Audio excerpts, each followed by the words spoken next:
Well, good morning, good morning, good morning, good morning, good morning, and good morning, everybody. Good morning, everybody. Welcome to another episode of The Morning Glow. Welcome to another episode of The Morning Glow. Got a great broadcast down for you this morning, as I hope and I pray that we always do. Not important, just a question asker. I just ask a couple of questions every now and then, but the person that is important, this is my brother from another mother, but we got the same father. This is Captain Leonard. Good morning, sir. How you doing this morning? Good morning, Raheem and the Morning Glow family. Leonard, you said something. I think it was on Real Men Ben Men the other night. Um, and I don't know if people really understood or listened to what you said. I know that I think it was on Real Men Ben Men because I think I remember hmm Pastor Brown reacting to it. But you said that yeah, it was because we asked what was the best compliment that you ever got, and you said it came from one of the best compliments you got came from your son, and in the letter that he wrote to you, he said thank you for being a mighty man of God, or a great man of God, or something to that effect. Leonard, hmm that's powerful, brother. That's powerful, man. And I hope you don't mind me opening up the show by sharing this story. But Leonard, explain to me. I know what it would mean to me, but what did that mean to you? It meant that I had fulfilled my purpose, Mm-hmm. and it is that my children know my God. And Mm-hmm. if you are any type of Christian, Come on, come on. this should be one of those principles that you want passed on to your children. Mm-hmm. If you're a Bible reader and you've read all those stories and things like that, a way to apply them to your life is, do people see that you serve God? Do Mm-hmm. people even know that that is one of your interests? Mm-hmm. And how important is it that your children know as well? If you Mm-hmm. look at the scripture and the way it's written, one thing that is common is it often reflects on men who served God and Mm-hmm. their children who didn't, for whatever reason, went Mm-hmm. astray, even the kings. Come Yes, on. this king served God, but his sons did not. Mm-hmm. Even Job went around to make sure that his children Mm-hmm. were keeping the prayers that they were taught, were Yes. making sure that their houses were prayed over, and Mm-hmm. that God was in their life. Mm-hmm. Regardless of what it was, we know the story of Job, Yeah. but it talked about his relationship with his God. Mm-hmm. And a lot of people are talking about, well, what we gonna do? How we gonna change what's going on in our? You have turned away from God. Mm-hmm. Come on, This is Leonard. Come why on, your Leonard. communities are the way they are. Mm-hmm. If you do not teach your children, how do you expect them to know? Mm-hmm. If you don't reflect, even if you're not a great parent, Yeah. if you serve God and if you're doing the best that you can, your children should know that. Mm-hmm. Yes, sir. Your children should know that. And Mm-hmm. it's not that, the way, like in my family, we were born and raised in the church. However, it was our personal responsibility to Mm-hmm. accept Christ as our Yes, sir. personal saviors. Come on. So each one of us got three, a brother and a sister, Mm-hmm. and that was what was important. And people go, well, don't do as I do. Do You're supposed to teach your children that which is Yes. right. Come on, Leonard. Come on, Leonard.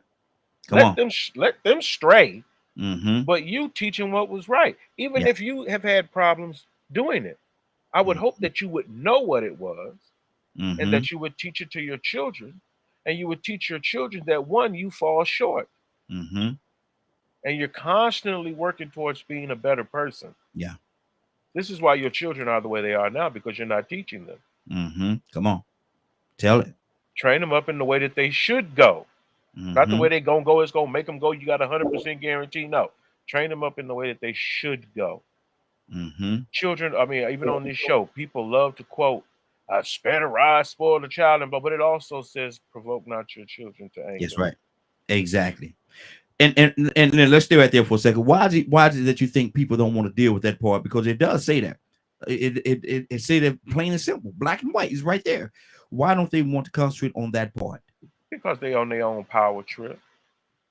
Mm, They on their own power trip. You know, it's not so much about doing right except for doing what they want to do. Mm-hmm. Because if you think about it, people, I heard a comment and people just clapping. Of course, black folks just cheering. The government told you can't discipline your child and blah. No, it didn't say that. Mm-mm. I It never didn't saw say that. that at all. Mm-mm. The problem is you don't know any other way but how that slave master taught you. Mm-hmm. And so when you got out of line, what did he do to you? He beat you. Mm-hmm. But why couldn't you try something else? Yeah. All the forms of discipline you could choose. Now let me ask you this, because I don't want to put the I don't want people to be confused as to what you're saying, even though you're making it very plain. Are you saying that there's no situations where where you should, spank them on the butt or something like that, spank them on the behind or something? Is there no situations where you should do that? You should spank when the child does not have words, Mm-hmm. before a child learns words, Mm-hmm. before a child learns really to control that natural instinct to rebel. And Mm-hmm. it shouldn't be any more, and it shouldn't be to really harm the child, Mm-hmm. but just redirect, like a little tap. No, no. I'm talking about that young, Mm-hmm. when Mm-hmm. words aren't formed yet, when they can't talk. Mm-hmm. If they can't tell you and you can't understand them, how do you know what they're feeling if they're trying to, hey, some children don't understand when you just hitting them. You got people out here, they just hit. Yeah. Yeah. They just hit. Mm-hmm. That's Because but that goes right back in what you're saying, Leonard, because that's all they know. That's right. that's all they know. They don't know anything else. And this is one thing you have to understand what's different. Like, you have people complain, well, she wasn't like that when I was little, but when the grandkids came around, Mm-hmm. all of a sudden something was different. Mm-hmm. It's because most people see where hitting you didn't really work. Wow. Wow. Hitting you didn't really work. It's not, I don't know why people love it so. Mm-hmm. I don't know why people love it so, because I didn't care for it with my children. And when I did um, whip them for what I thought something was, it was really horrible what they had done. But Mm-hmm. I got a horrible feeling from that. Yeah. Yeah. So I did not do that anymore. Okay. Okay. And like I say, everybody view things differently. This is Leonard's take on it. Did I discipline my children? Yes, I did. I did. Was it because I didn't know any better? I honestly speaking, looking at the whole situation and giving and really examining the whole situation from an unbiased eye or an eye where I'm neutral and I'm looking at it right down the middle. I don't know. I don't know whether it was because I didn't know any different. I know because I know that I was disciplined in that way. I know when I got out of pocket, if you will, that belt came out. Mhm. That belt I'm came out. always leery of people who owe their success to beatings. And then center yourself a little bit, brother. There you go. Go ahead now. I'm always leery of people. Black people are the only people that give so much credit to be have been beaten. Yeah, yeah. That's a phenomenon to me. That's Mm-hmm. where some research needs to be done. I'm a big supporter of Alvin Toussaint and African American child psychology specifically. Mm-hmm. Mm-hmm. And one of those things that he used to always write about and try to teach black people, there are so many other ways to raise a child Mm-hmm. than what you have been taught and how you have been taught or what you believe to be Now, appropriate. some people will take offense to that now, Leonard, because you trying to tell me that my mama and my daddy then was wrong? You trying to tell me that what they did was wrong? How you gonna sit here and tell me that my mama and my daddy was wrong? They will take offense to that, Leonard. I don't care about them taking offense. They can make all Mm-hmm. that up if they would like to. I don't Mm-hmm. care. Mm-hmm. I didn't say it for you to like it. Mm-hmm. So you can choose to continue to do what you want, and you will continue to raise violent children Mm-hmm. So because that we're running out of excuses. so We're that running out of so excuses. basically that goes. I want to go to grab Badger with this as well. But are you saying that go hand in hand in that them you discipline your child in that way goes hand in hand to them actually growing up being violent as well? Yes, Wow. Yes, I do truly believe that, because where else would that violence come from? Some people Where are just else would violent. You it know? come from? But Some see, people. but that's not good enough. Mm-hmm. That's not good enough. What does that mean? You have to do more research. You just Mm-hmm. can't say things and believe that they're right without Mm-hmm. testing them and finding out for sure. Thus, research into psychology and things like that. What if we do that research and we realize that a lot of the serial killers were people that were not disciplined in that way? Would that rebuke some of the things that we're saying right now? No, no, Mm, no. There's no either or. It's what works. hmm Let's It's let's what go to works. let's go to let's pull Badger into the conversation. Badger, good morning. How you doing this morning? Good morning. hmm Now watch it. Let me guess. You agree with Leonard? A good majority of it.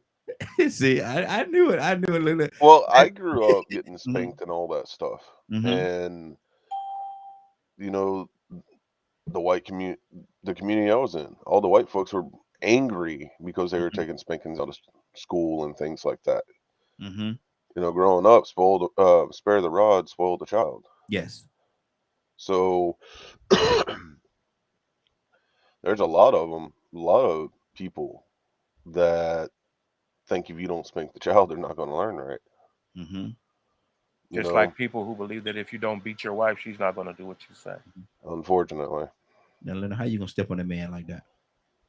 Because, I know Badger. Yeah. Go ahead, Badger. hmm Um, but with like our kids, Badger say, "Hey." oh no, it's Leonard. hmm He don't bother me none. hmm Um, and we spanked in the early stages for like when they were trying to mess with it, like an electrical outlet or something, hmm to teach association, things that like were extreme. Um, but now, but I had the same feeling that something wasn't right. So hmm now we sit there and we go through a very communication and hmm explain and talk and things like that. It's there's such a fine line between spanking and abuse hmm because you have to think, how is it going to affect the mental of the child? hmm Some children can take a spanking and take it as a spanking. Other kids won't take it that way. hmm They'll become afraid, fearful. Like we're do parents a lot of times, and not us specifically, but parents sometimes say they want their children to fear them. I know with Charles, when he come in, he gonna tell you that with his kids, they weren't worried about the police coming. They was worried about him coming because what he was going to do. And so some parents have the idea or the mentality that I want my children to be afraid of me. Is that a good I thing? see. I want to say something, but I'm gonna keep that comment to myself. Mm-hmm. Um, at least until he gets on here.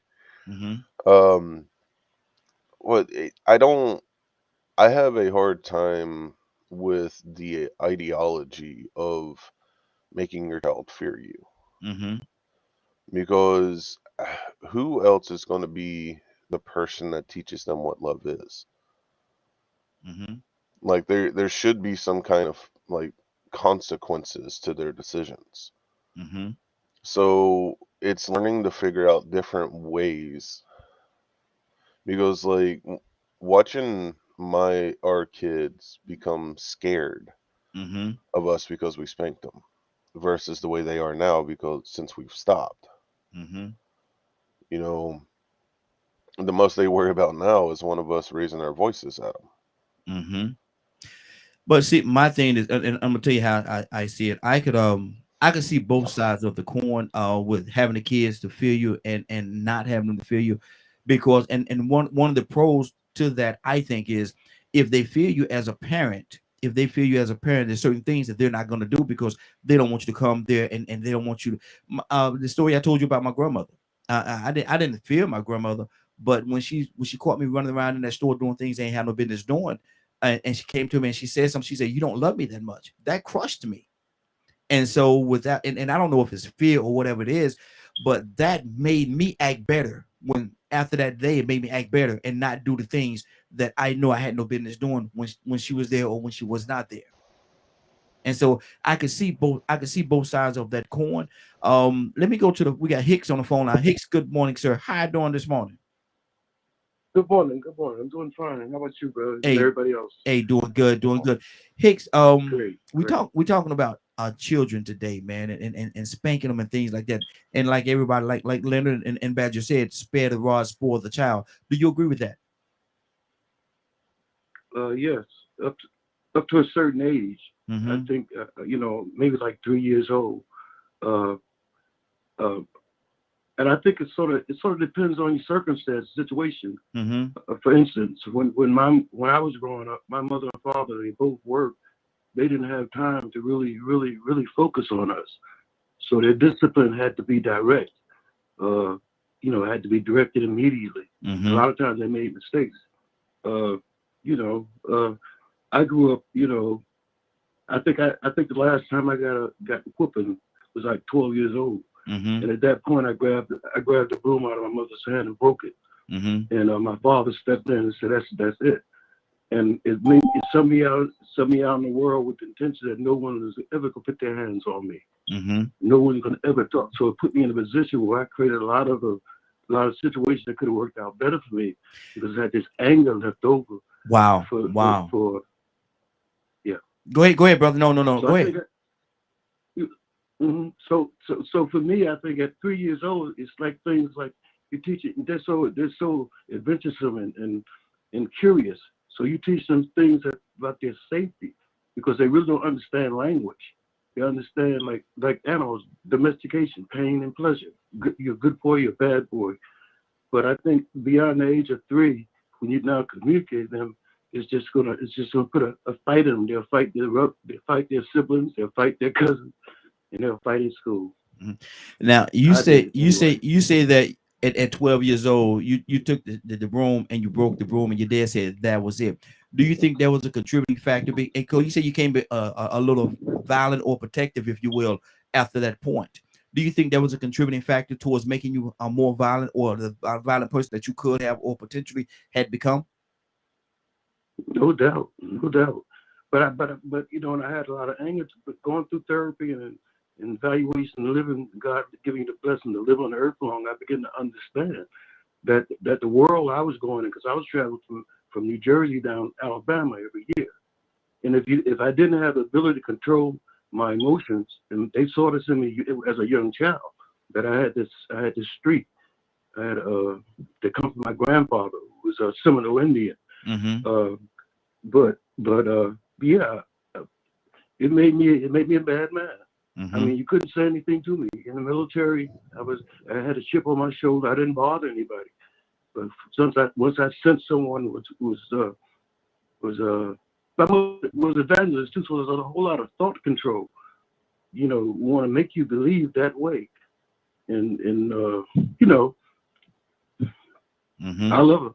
I learned a lot from her because she lived to be in her 90s, and she evolved. We had deep conversation. We talked about these kind of things. Mm-hmm. It's interesting. None of my children spank their children.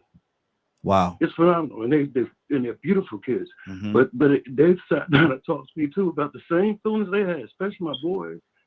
They want to fight me back. Mm-hmm. Yeah. Yeah. How kids say you're not the boss of me. That's Mm-hmm. something God put inside of everyone. No one's the boss of you. You're Mm-hmm. free, sovereign, individual, and you know it as a child inside your being. Mm-hmm. That's what the Mm-hmm. first word they learn is no. Exactly. That's But I good. won't hold. I won't hang the phone. I want to listen. I just checked in at the end of that conversation. Okay. Well, I'm glad to have you here, brother. We definitely going to circle back around and we'll be back to you in just a few minutes. Rico, good morning, sir. How you doing this morning? Man, I can't complain, man. Welcome to a new day, fella. Now, and welcome to you as well. We talking this morning about our discipline and discipline children. Do you think spanking a child makes them violent? It can. If you go overboard, I mean, you got to be moderate. And has to be logical. You just can't use that as a tool or a tactic to Mm-hmm. always keep control. Because if you always use that as a threat to have control, then it will be interpreted as you trying to put fear into a person. Mm-hmm. And to be honest with you, as we talk and as I listen, I don't even really think that's always been a part of culture. I think that tradition probably came from some other era. And Mm-hmm. now we're getting to a point to Yeah, where people are doing it a lot less because they realize how inhumane yeah, it is. And so Mm-hmm. I think it started from an inhumane place and we adapted it yeah. because I can't picture people doing that back in certain times, Mm-hmm. unless it was for punishment. It was meant to hurt somebody.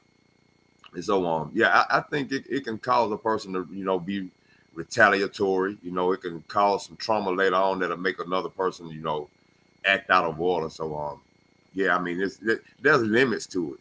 You Mm-hmm. know, um, We could the ask fear- asked another question earlier, and I say, do you want, because I could see both sides of the coin on this, but should a parent want their children to fear them? And I said I could see both sides of the coin where there's a pro and a con, certainly a pro and a con to this. But do you think that your children should fear you?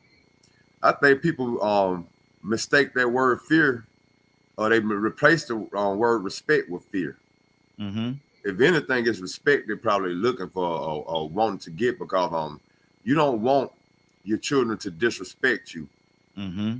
at any time for any reason. You always want them to respect you. Mm-hmm. And to a certain extent, once again, going back to whatever that culture came from, most people wanted you to respect or obey them, and they would beat you into submission in case you were just disobedient or rebellious. And so, I believe that became a practice that people assumed that was the way you were supposed to handle a disobedient or disrespectful child.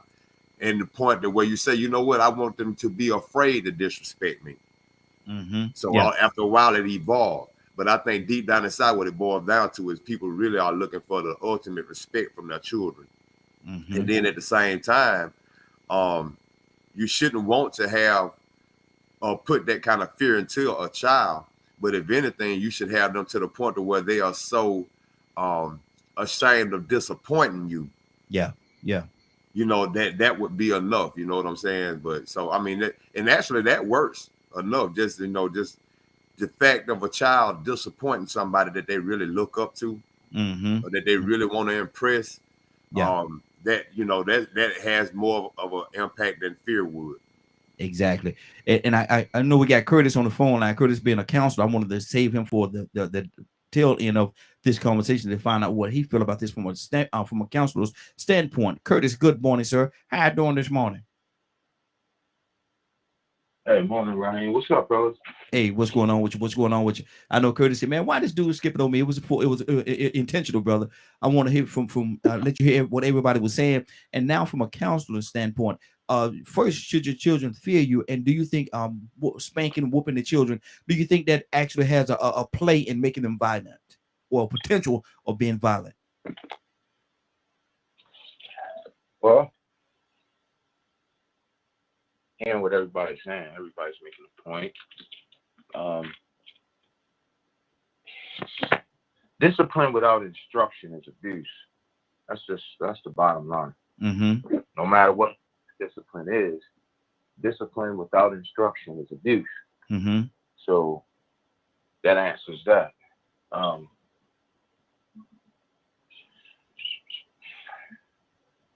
Spanking your kids, I don't even know how to answer that, man. Mm-hmm. Because I mean, you're dealing with a culture and society right now that has absolutely no discipline. There is none. Mm-hmm. And sometimes a talking to just ain't enough. Wow. Your kids should never fear you. I think that's where some people get it misconstrued. Mm-hmm. Your kids should fear the consequences of their own actions in anything. Okay. They should have a fear of the disciplinary action that's going to come as a result of the consequences of their actions. Now, that don't mean that discipline has to be, for example, a whooping. Mm-hmm. No. A whooping don't always solve everything either. Mm-hmm. But And see, Kurt, let me say this, and it's amazing that you use that verbiage. If we take the time and just deal with what it or a whooping, I'm gonna whip you. Because that that sounds a little violent to me. Just the terminology itself. I'm gonna whip you. You do that again, I'm gonna whip you. Not I'm gonna Yeah. spank you. Not I'm gonna give you. I'm gonna talk to you. I'm gonna whip you. You do that one more time. Now you got one more time to do that, and I'm gonna whip you. Because there's something in that, man. That's not good. I hear you, but I once again, I think sometimes we have over exaggerated the ideology of playing with words, because sometimes the action it requires a result. Luckily for me, I didn't have to do that, but I did have to go and see the principal.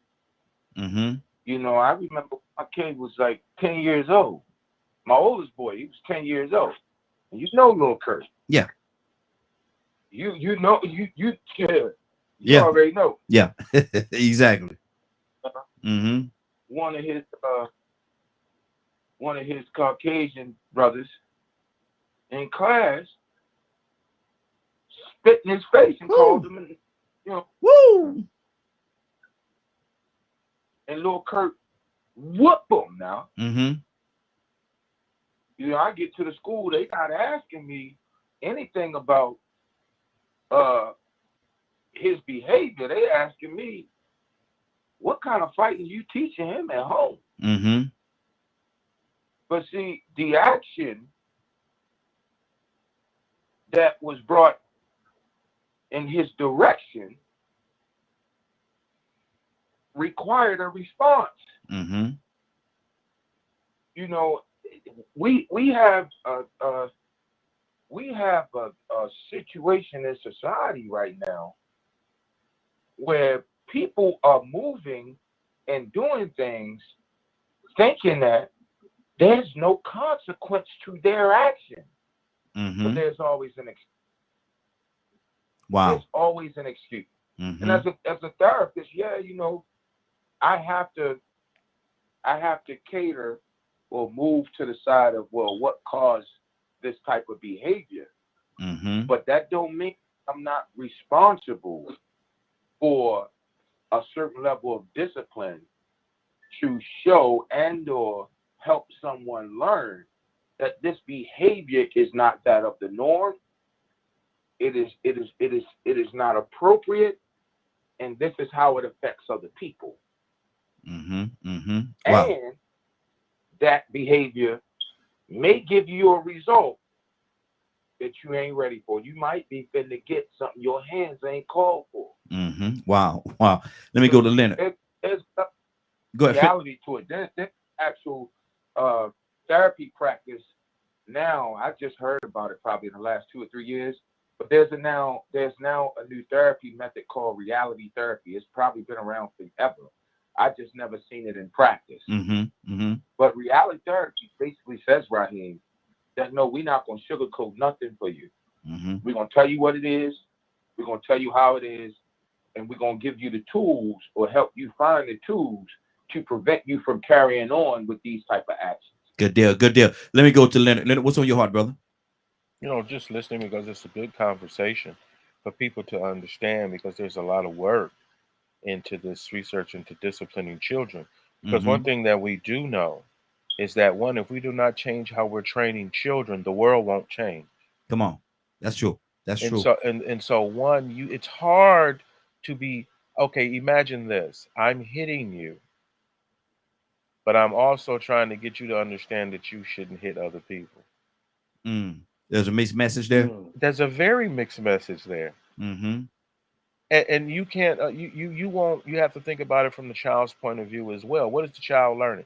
Even the American Association on Pediatrics have done lots of research and things like that as well with this aggressive behavior. This is aggressive behavior, because I don't know nobody grinning and smiling and praising the Lord while they beating your tail. I don't know about that.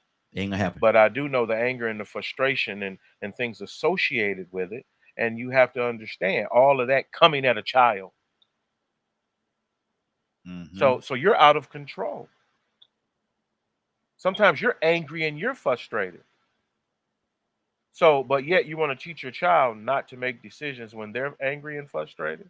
Mm-hmm. What have you shown them? A total opposite. The total opposite. Mm-hmm. And there's no study that even shows that this harsh discipline even impacts behavior positively.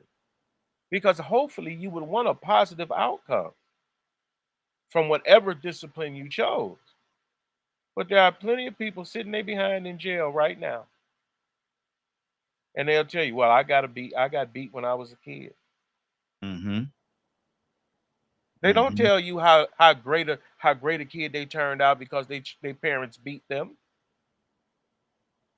Mm-hmm. They don't tell you that. So the same false psychology we've been using when we hear people say, if it wasn't for them beatings, I wouldn't be where I'm at today. What do you think the prison people in prison are saying? Wow. Wow. That are accused of some of the most violent crimes. Mm-hmm. And that's one of the things. That's one of the questions I asked earlier about a lot of the serial killers. What if research was done and the serial killers it determined that they were not spanked, whipped, or anything while they was coming up, but yet and still there's something in them that still made them go that violent way. I mean, I would love to have that research just to see if there is situations like that and what caused it. Rico, what's on your heart, brother? They'll tell you what caused it, you know, but they grew up in a world where sometimes people will tell them they don't care what happened to you when you was young. Mm-hmm. Then other times they'll say, hey, this is a result of what happened when they was young. Mm-hmm. So, you know, they don't know whether or not it's really a reason or if they're just supposed to just get over it. It has a negative impact, man. There has to be some communication and some order to everything you do. That can actually be order to spanking. If a child knew that they were going to get 3 licks for this or that, they already had that expectation to know, okay, if I did this or I was horse playing in PE, the coach gonna give me 3 licks. If I'm acting out of order in class, the assistant principal is gonna give me 2 licks. Mm-hmm. With this pattern. I remember in elementary school, our teacher would show us. Yep. This is the shotgun right here. You don't want me to get your anatomy with this shotgun. Mm-hmm. And then she would break down what would get you them licks by the, you know, with the anatomy. Sometimes we got it for not turning in our work or doing homework. I think that was pretty, you know, cruel. Mm-hmm. But that was the, you know, the standard that she said, and we knew what to expect. There was some communication. And the fact is that some people actually got licks when they didn't deserve it. Or I ain't gonna say when they deserve it, they didn't normally get it. They weren't disruptive in class, but it didn't ruin them. They actually remember it. Man, I remember when Miss Joshua got me with that shotgun. Ooh, she grabbed you, tighten your pants up, pow. And they talk about it, but they turned out perfect. They still know that they wouldn't discipline their children that way or their students that way. But at the same time, there was a little bit of order to it. She didn't just, you know, randomly out of anger and rage just come around and whoop on us because she had the opportunity, the authority to. Mm-hmm. So, you know, I think that can be some ways that if a person did go through that as a child, after it happened, maybe the parents sat them down and told them, look, man, this is the reason why I had to punish you that way. Mm-hmm. You were disobedient. You have been warned so many times. Now what you have done, you crossed the line, you got yourself in trouble. It could have been worse. Mm-hmm. Somebody could have died or went to prison behind what you did. You don't understand how real it is. And so I had to let you know how severe that was by making your punishment a little bit more severe. It hurt me to do this to you. Mm-hmm. But if I didn't put this belt on your butt to let you know how bad that was for you to pull that gun out and shoot it at your cousin, then you probably wouldn't understand how the consequences of how serious it was, the action that you did. Mm-hmm. So sometimes it has to be warranted because you just can't talk to some children about what they did. Mm-hmm. Sometimes you have already talked to them too many times. and they still went out and did it. Mm-hmm. So I mean, you know, you might have the opportunity to chastise them in that manner, just to let them know how serious it was. You know what? It got to be serious. My dad ain't never whooped me, but he whooped me that one time. But I understand. Because what I did was above, it was too far, you know, extreme. So, you know, I think it has to be some order and some logic to it. You know, like Linda said, you just can't be raging and screaming out loud and trying to talk to somebody while you whooping them. That don't make no sense. You know what I'm saying? That's causing confusion and chaos. But if you got some order to it, then they'll understand the logic behind the punishment. That you see, and all everything y'all saying are good. I'm loving everything y'all are saying, man. But it takes me right back to the question. Is it a good thing or a bad thing? Badger, what do you say to that? And Ibrahim, I mean, not Ibrahim, but Hicks, coming to you next, brother. I got somebody else on the phone line. Going to come to them too. Badger, talk to me. You saying is it a good thing or a bad thing? Yes. Is it a good thing or a bad thing? And how do you weigh it? Because like Rico just said, man, you know, it depends. A lot of time it depends on the child. Because you could talk. I got 4 daughters. One of them, a couple of them, I can just look at them, and I look a certain way, and whatever's happening is just gonna stop. And oh, that's it. That's it. I got one that, you know, she gonna test the waters. She gonna really test the waters, and go as far as long as she could go with it until you stop it. And I got one that's, you know, she's just neutral, man. She's, you know, she ain't trying to cause no problem. You know, she easy going. And so does it really does the person determine your actions? And in some situations, if the one that goes to that line or try to cross that line, if she could, is spanking appropriate for that situation? That's a good. It's kind of like what I was hinting on earlier. You know, some children, I think it's very individual. Mm-hmm. So in some cases, spanking is okay. For me, spankings caused issues. Mm-hmm. Spankings actually caused me to get angry and Mm-hmm. have more anger outbursts. Mm-hmm. Because a lot of times the things that I messed up on, I didn't understand why they were not okay. All I knew is I was going to get spanked for it. Mm-hmm. I needed more understanding of why it wasn't unacceptable. Mm-hmm. And with my oldest son, you know, that's what he needs. Some people have told us, we'll just spank him. And I'm like, you're looking on the outside in and you don't know my son. So I think it's very dependent. And if, with what Rico was saying about the school thing, I think that or doing something like that does have potential to teach how being in society has consequences. Like if you break certain laws, you know, you can end up in jail or pay a fine or things like that. Mm-hmm. But I think there are other ways to do that same thing without being physically abusive. What if, Badger, and like I said, I want to go to the other people that's on here as well. But what if, Badger, you've exhausted all the other avenues? You've talked to them. You showed them different signs. You've given them examples. You've done all the things that you could do, and that child is still doing the same thing. Only option left on the table is that belt that's left on that table. And then you look at that belt, you're like, nah, I'm not gonna whoop my child. And then you go around the corner and that child, and you see the child doing the very thing you just got finished talking to him about. Or they come back and start hitting you. Yeah. Shut up, mommy. Mm-hmm. Exactly. I'm going to twist it on you. Mm-hmm. So, as most people know, I'm on the autism spectrum. Mm-hmm.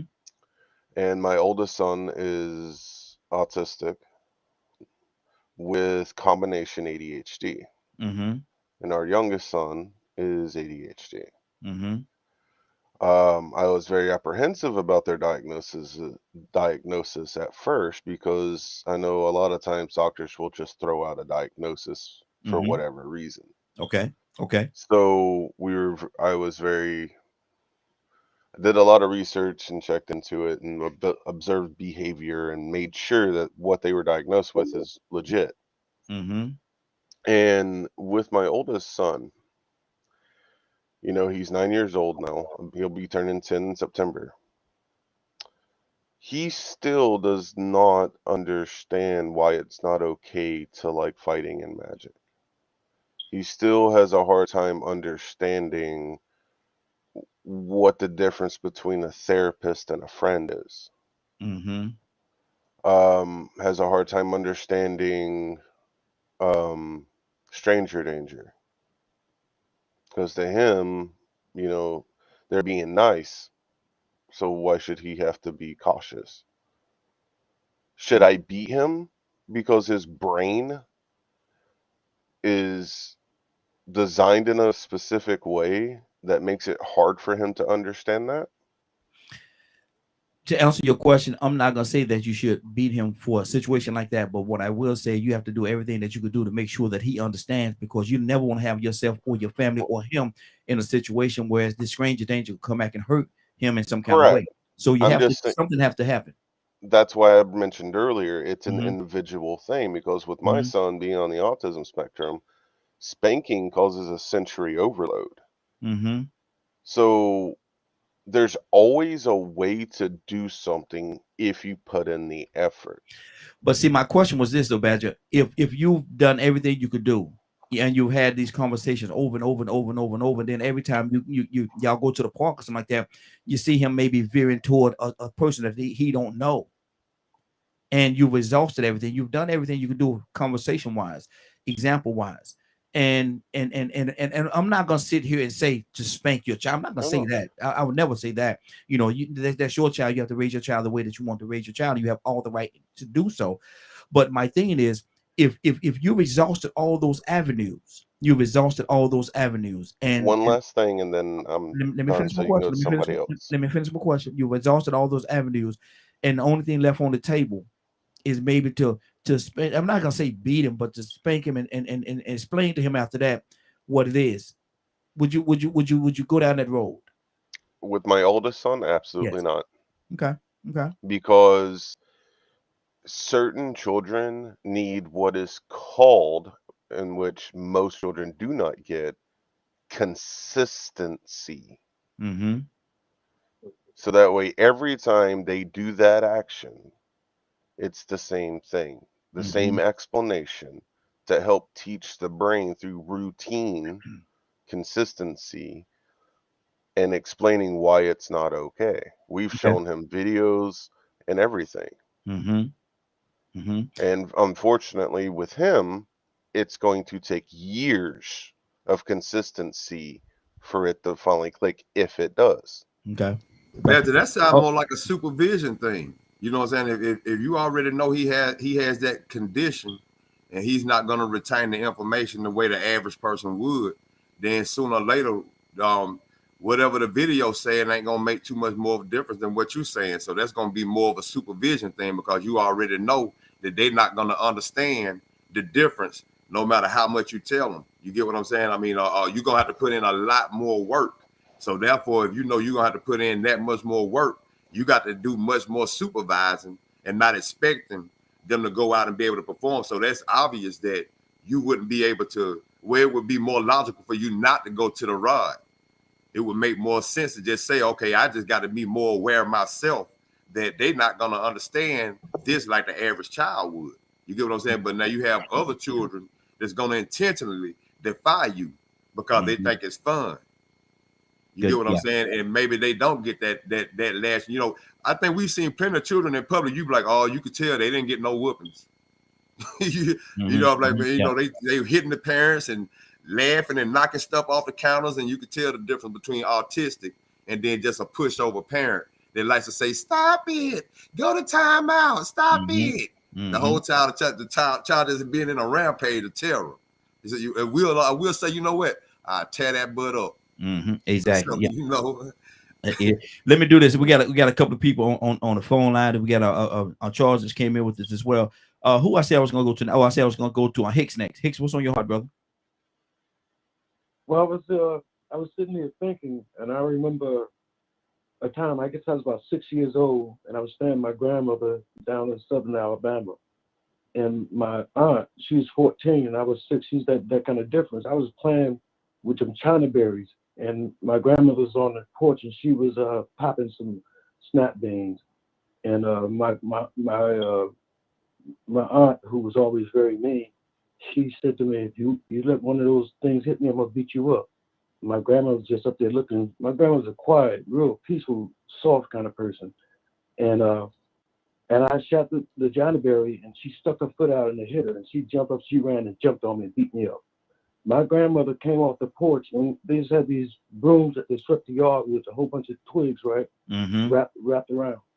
She grabbed that thing and she beat my aunt so bad I started crying. I couldn't believe she was whipping her like that. She was just hitting to hear the crying at first, then just the whips.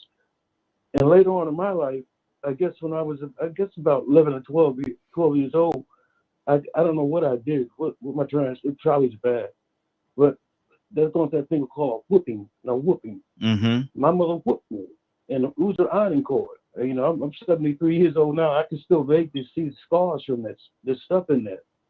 When I began the process trying to figure out where my anger came, where this violence that led me to prison came from, all these things start flushing up to me through the process. And while in coming to that understanding, I was able to look at my children different and try to reverse some of the things that I had passed on from this thing that ran in the family, but initially stems from our time as being slaves, where whippings were part of discipline.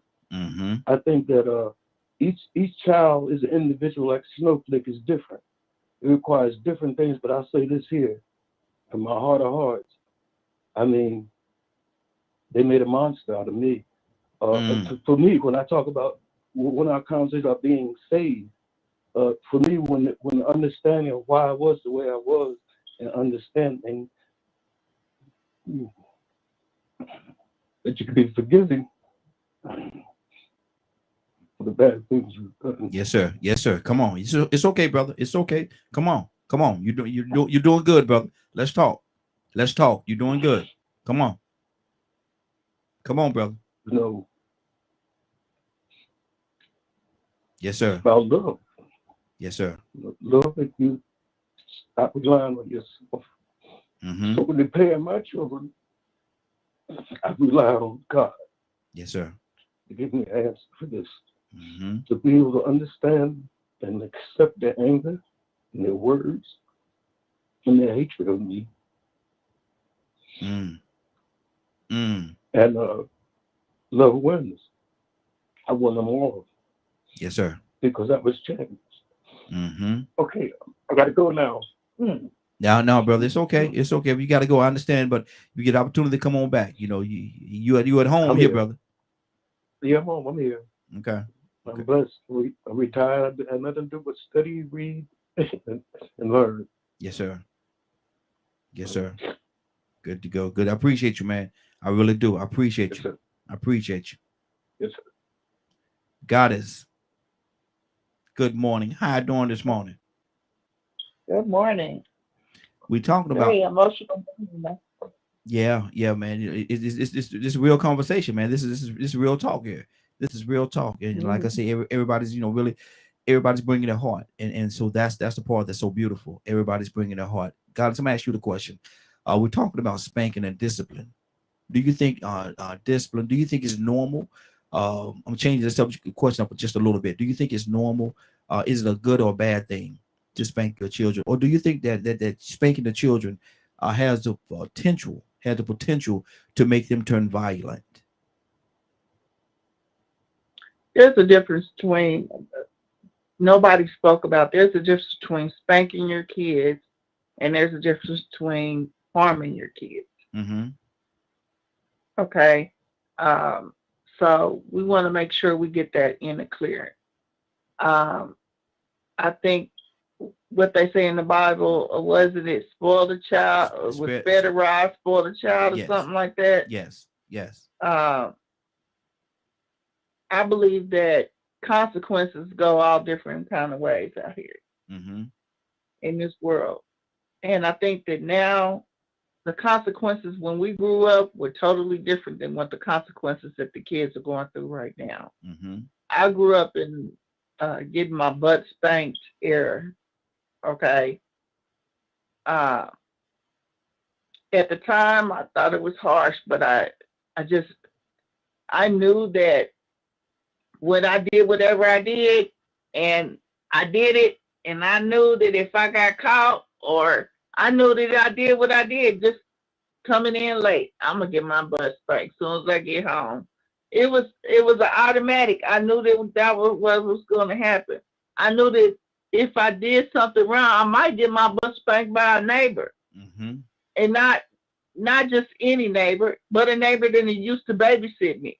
You know, see, back in the day, we used to have neighbors to babysit you that you grew up, and they still live here, so I feel so comfortable at home right now. You know, so there is a total difference in between spanking and spanking. Now, our kids get to a point where they can become to a point where they're getting disrespectful at a certain age that we would never get to that point with our parents. Do you sit there and you allow disrespect? Because I just wrote something the other day. If you allow disrespect one time or two times, people will continue to disrespect you. Mm-hmm. That's what people fail to realize. But I wanted to answer a question that you asked, and I went in and I looked it up about serial killers and regular people. Mm-hmm. I don't think spankings make serial killers. Mm-hmm. Uh, my when I question went, my question was, do you think what if we go in and we realize that some of the serial killers that has been throughout history, what if it is determined that they were never spanked at all? And so a lot of times people say, well, spanking could make a person, you spank them, you actually and opening up the door for them to be violent, and you teach them a violent way. And I can agree with that. But what if some of these serial killers that has been throughout history, it's been determined that they were never spanked? Would that rebuke that? I wanted to kind of touch bases on that real quick. Mm-hmm. The spanking part is totally irrelevant to the serial killer. Mm-hmm. Okay, and let me tell you why. When you read and you look up the different books and stuff, it has something to do with the brain matter. Most serial killers' brain matter is gray, completely gray in the front. They Mm-hmm. got a lot of gray matter in the front. And some of the common signs of a serial killer is lack of empathy, lack of remorse, impulsivity, narcissism, lust for power, and sensational seeking. So when all that comes down, that's one of their major things. That's why they call them narcissists. That's why they have all those different names, sociopath, and all those different names for them. Mm-hmm. Psychopathic and sociopathic. So that's why they're what they are. Okay. They carry the same certain characteristics. Okay.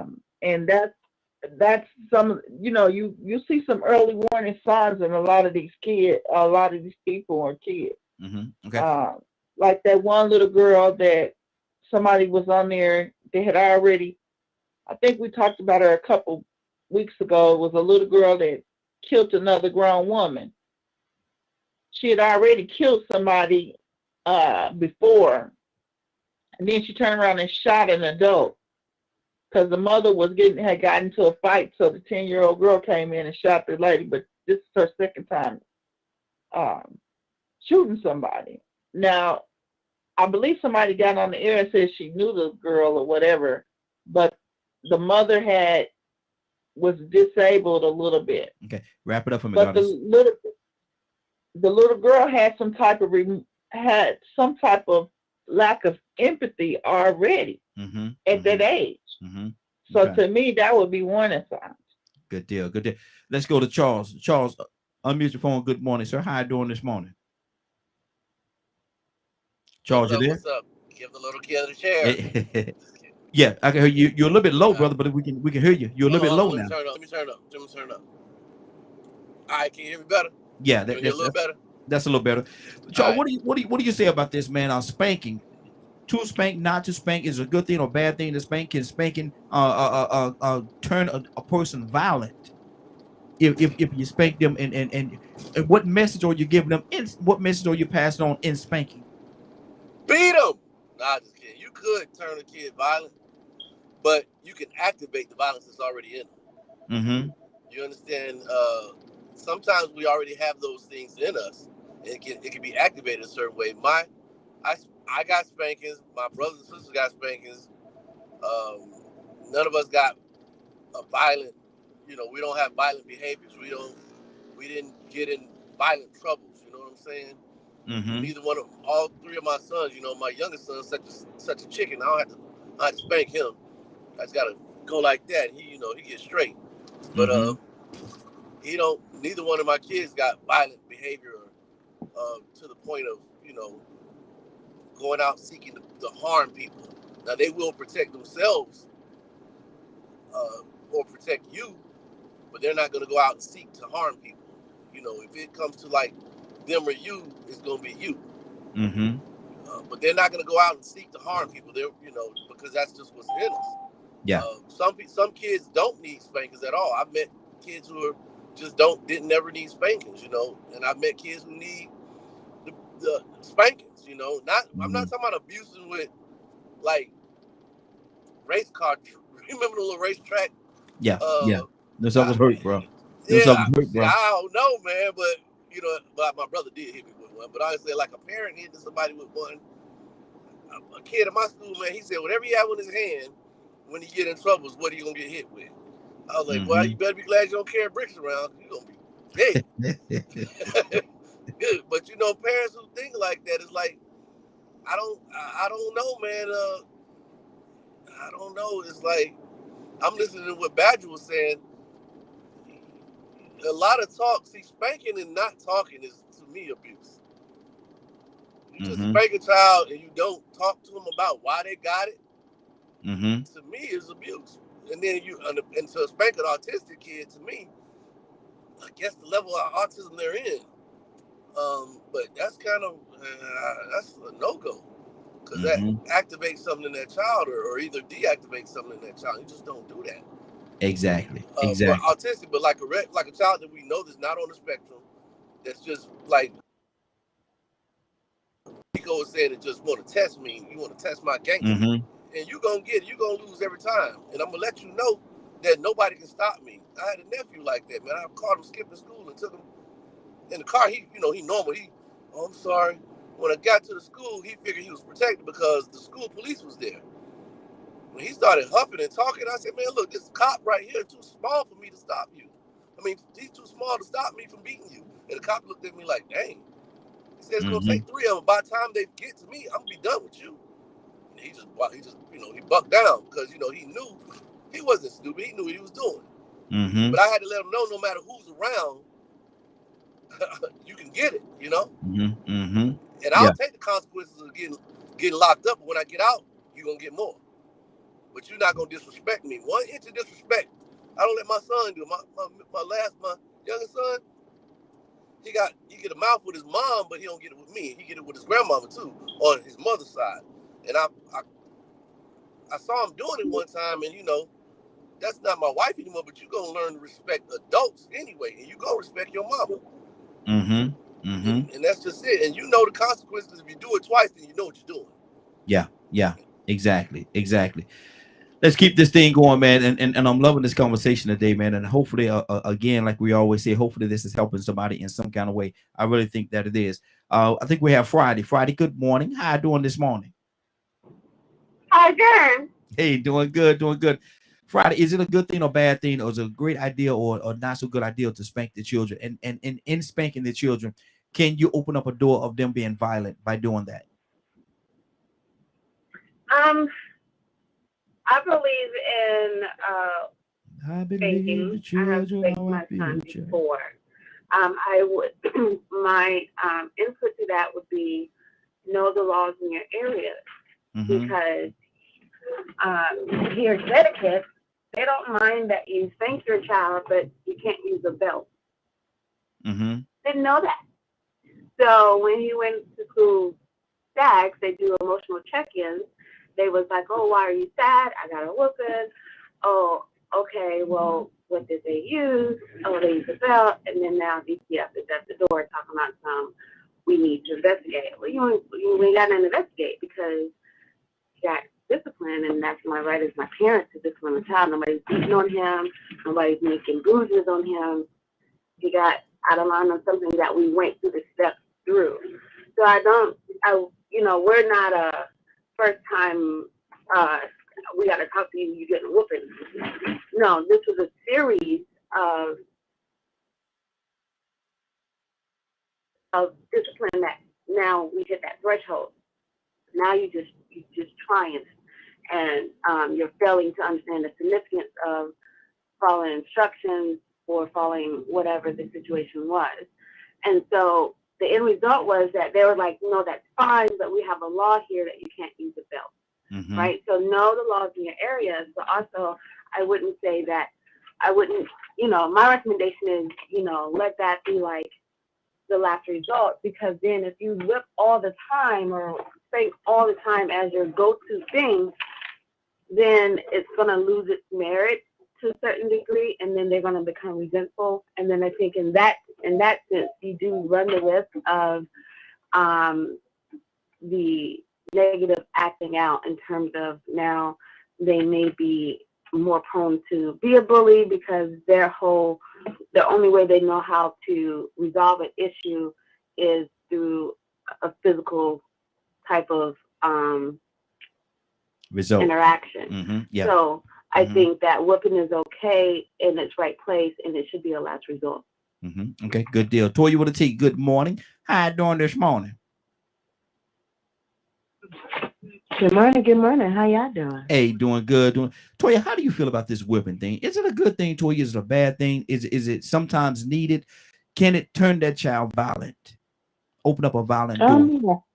Yeah, absolutely it can, if it's used wrong. Mm-hmm. I like what Father just said. It was after a series of having conversations and you're not listening. Mm-hmm. Kind of like the third strike rule. Now, what you ain't gonna do, you finna get the door closed in your face.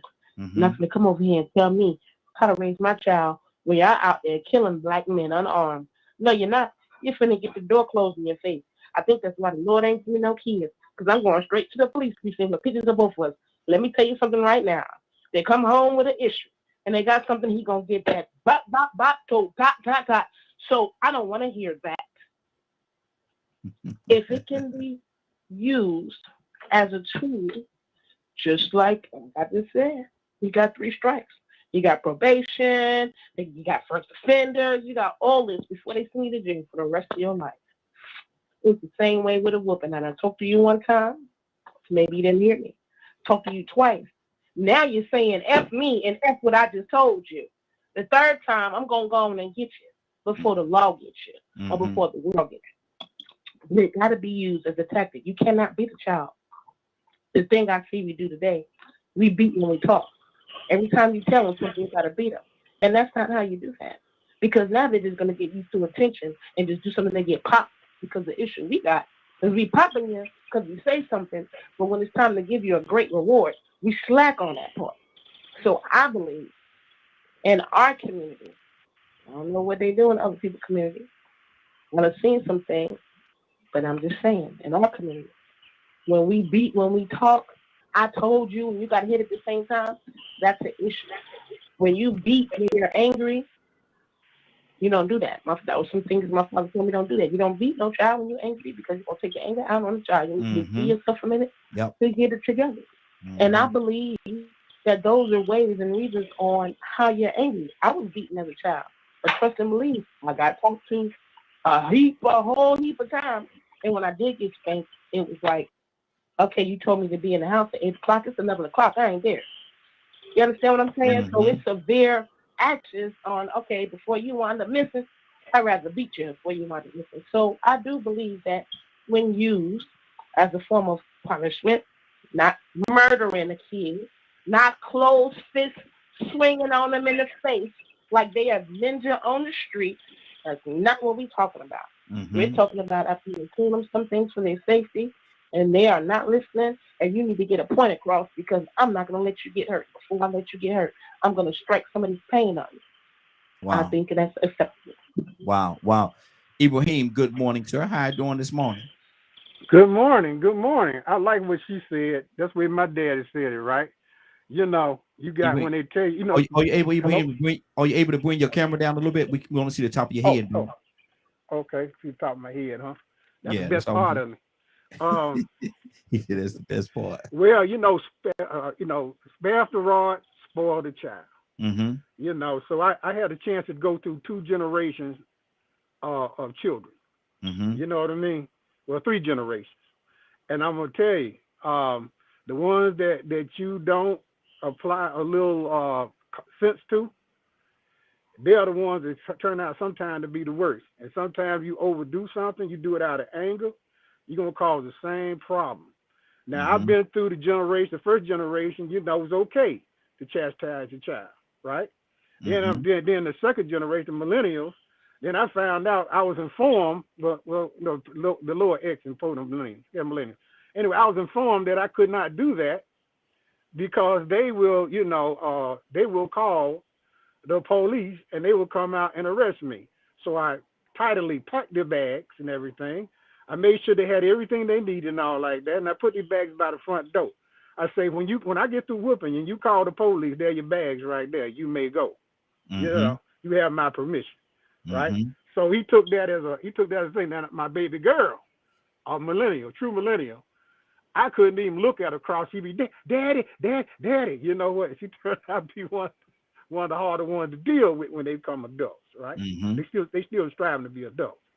So I believe that there's a reason, a purpose, and like the lady said, you are trying to keep them from going to jail because consequences of reality is a lot harsher than you can put upon them. If you bruise them, okay, you don't hit them angry. If you bruise them, that's okay. You know, they're going to get bruised. They're going to get a hell of a lot worse. You're going to get gunshot like me or whatever, or dragged off into the police and beat the hell out of, my language, my French, on français. But that's what's going to happen to them in real life. And if you cannot give some of the consequences of real life, and based on justice, I like that word she used, justice, right? That you try to use it sparingly, but you also try to use it to quickly and efficiently. You don't wait 3 weeks later to whoop them.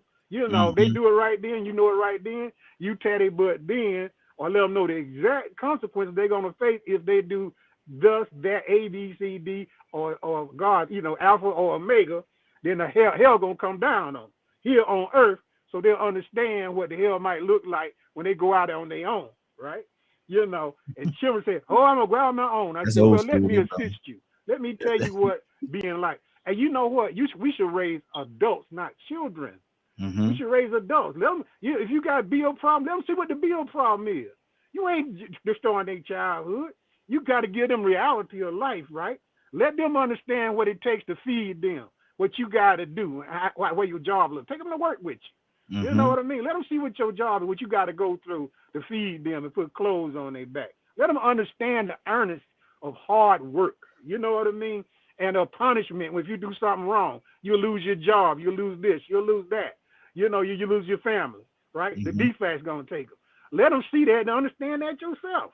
You know what I mean? Let them know that there's consequences in action. There's positive and negative consequences in all your actions. Whatever they be. Right there, Ibrahim. You know, the road to hell takes good intentions, right? Ibrahim, I got to be positive. Ibrahim, you do it incorrectly, you're going to be Ibrahim. You know what I mean? So just let them, you know. Please. I think please. Let me get my mute button because Ibrahim ain't gonna stop. Ibrahim ain't gonna stop. He gonna keep going. I done Ibrahim him 3 times and he's still talking. I done Ibrahim him 3 times and he's still talking. Lord Jesus. Did you ever consider that maybe he cannot hear you? He can hear me because he's smiling right now. When I said that, he's smiling. Wow. Yeah, I thought he had a problem hearing. Now he being funny, man. I think he do that. You know what I'm saying? That's his little thing, man. He's like my brother. That joke can hear me. They gotta get that last word out. Boy, look here. Ibrahim. Look, I don't know what, but Leonard, but to answer your question, that joke can hear me. He can hear me. Oh, okay. I didn't know. I always thought he just couldn't hear you. I No, didn't know. no, that joke can hear. Trust and believe me, he can hear me. Go Hey, ahead, right, Leonard. he not asked him before. He not asked him, man, can you hear me? Yeah. He like, yeah, I can hear you. Yeah. And he keep on to, and I'm gonna tell you something. They're gonna do this here, and they're gonna do this here, Ibrahim. And this is what they do when they, Ibrahim. What? He gonna get hey, Raheem, he gonna get his last word out. Hey, you're not gonna stop him. He ain't gonna stop. He ain't gonna. If I don't mute him, he gonna keep talking. And sometimes I mute him and he's still talking. He's still talking now. Yeah. He's still talking right now, man. Exactly. He's still talking, man. Y'all ain't gotta hear me because I'm making my point. It don't matter whether y'all hear me or not. My point is gonna be made. Leonard, what's on your heart, Leonard? Talk to me, brother. That's hilarious. But it all, it's good for people to understand that as things have changed, and you have to take how a person learns. Mm-hmm. That is so important. How a person learns. Kids ain't nothing more than what they see and what they learn as they go. Mm-hmm. So you got to remember, you're the one introducing them to a lot of things as a parent. That's right. And I don't think people really take that into consideration as much as they should. This child is blank slate, and it's just absorbing information. It may not assemble it for some time. Mm-hmm. And you gotta know, is the child really progressing or not, or is the child withdrawing? Mm-hmm. One thing you really learn about the type of child you have when they go to school. Let me ask you this. And I'm glad you said that because you sparked something else in me. If one was to spank their child, should they look at the results of that after the spanking, how they act, whether they start to shut down or something like this, or whether they continue to, the mannerism of that child after the spanking? Should you take? I think you must. Mm-hmm.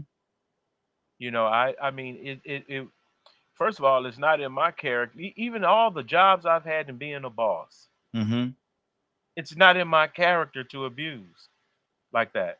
So even with my children, I am very verbal with my children, and so I have, like you say, you have different. They react differently. Mm-hmm. The first child, he gets it right away. Mm-hmm. The other one tries you a little bit more, plays with you a little bit more, a little less mature at a certain age. Mm-hmm. But we used to keep these signs up in their room for integrity. My goal is to get you to do that which is right and make the best decisions, even when I'm not around and there's no threat of violence. Mm-hmm. Like I said, for instance, one of the things I used to get on my mother about, and it's probably better for me, but my mother never told me no. Mm-hmm. I mean, and I know a lot of mothers was just overbearing and all, but my mother wasn't like that. She was very strict. Now, I'm not saying you shouldn't have rules and regulations and things like that. Mm-hmm. But one, you want to teach the child to make the decision. Yeah. To do what is best. It's to encourage self-discipline. Not you just, is she looking? You don't want to raise your, is they looking? Yeah. You want your child not to want to do certain things. And also, I don't want people to think that I'm pulling a lot of stuff out of my behind. So one, I use like the Journal of Child Adolescent Psychiatry and things of that things. I love to see the updates in raising children because a lot of new things are coming out with more research and like how children externalize behavior. Mm-hmm. And so that's what makes parenting so hard, is because you may not have had a good parent and you may be just modeling what your parent did. And nobody decided to do anything different. Well, now the younger generations, I say, you know what? Let me get some books on parenting. Let me look at some other parenting styles. Okay, if these children are succeeding, let me see how they're being parented and is that contributing to their performance in school? Mm-hmm. And how is that affecting them? Like Friday just said, a black child with no harm or intended, if asked, goes to school and says, My mama whipped me. School gonna be like, whipped as in what? Actual whipped? Because you think about it. If somebody white said they gonna whip your child, you gonna have a fit in school. You gonna have a fit. So that is why they moved away. No, I'm not. Well, some of y'all have this, I'm not knocking some people's belief, but they believe adults have a right to beat children.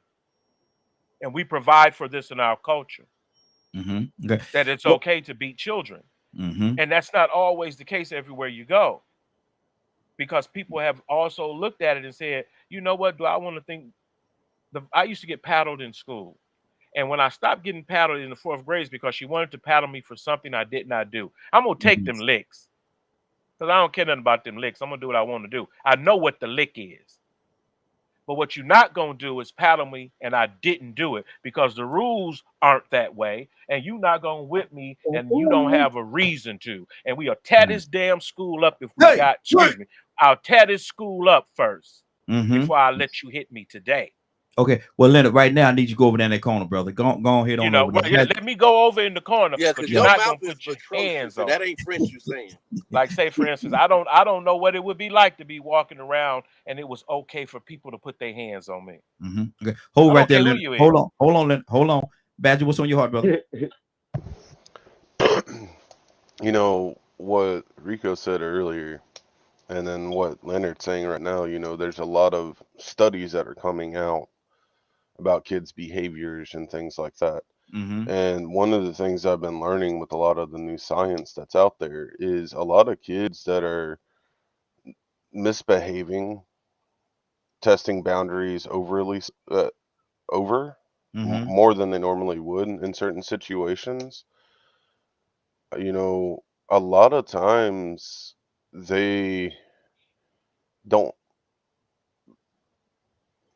their struggles with emotions, their struggles with, certain mental aspects. And, like I said, with my 2 kids, I acknowledge that there are some things that they struggle with more than other kids do, which is perfectly fine. But it's having the patience and spending enough time researching, the different tactics and the way things work. But a lot of, there's a friend of my kids, him and his mama come over sometimes and they'll have like a play date. And I'll sit and talk with him, and he's afraid to talk to his mom about certain things. So, a lot of times, there's a lot of kids that I've talked to and stuff that they struggle being able to communicate because they're not sure why they're feeling the way they are, and they're lashing out. And a lot of times it gets so undiagnosed.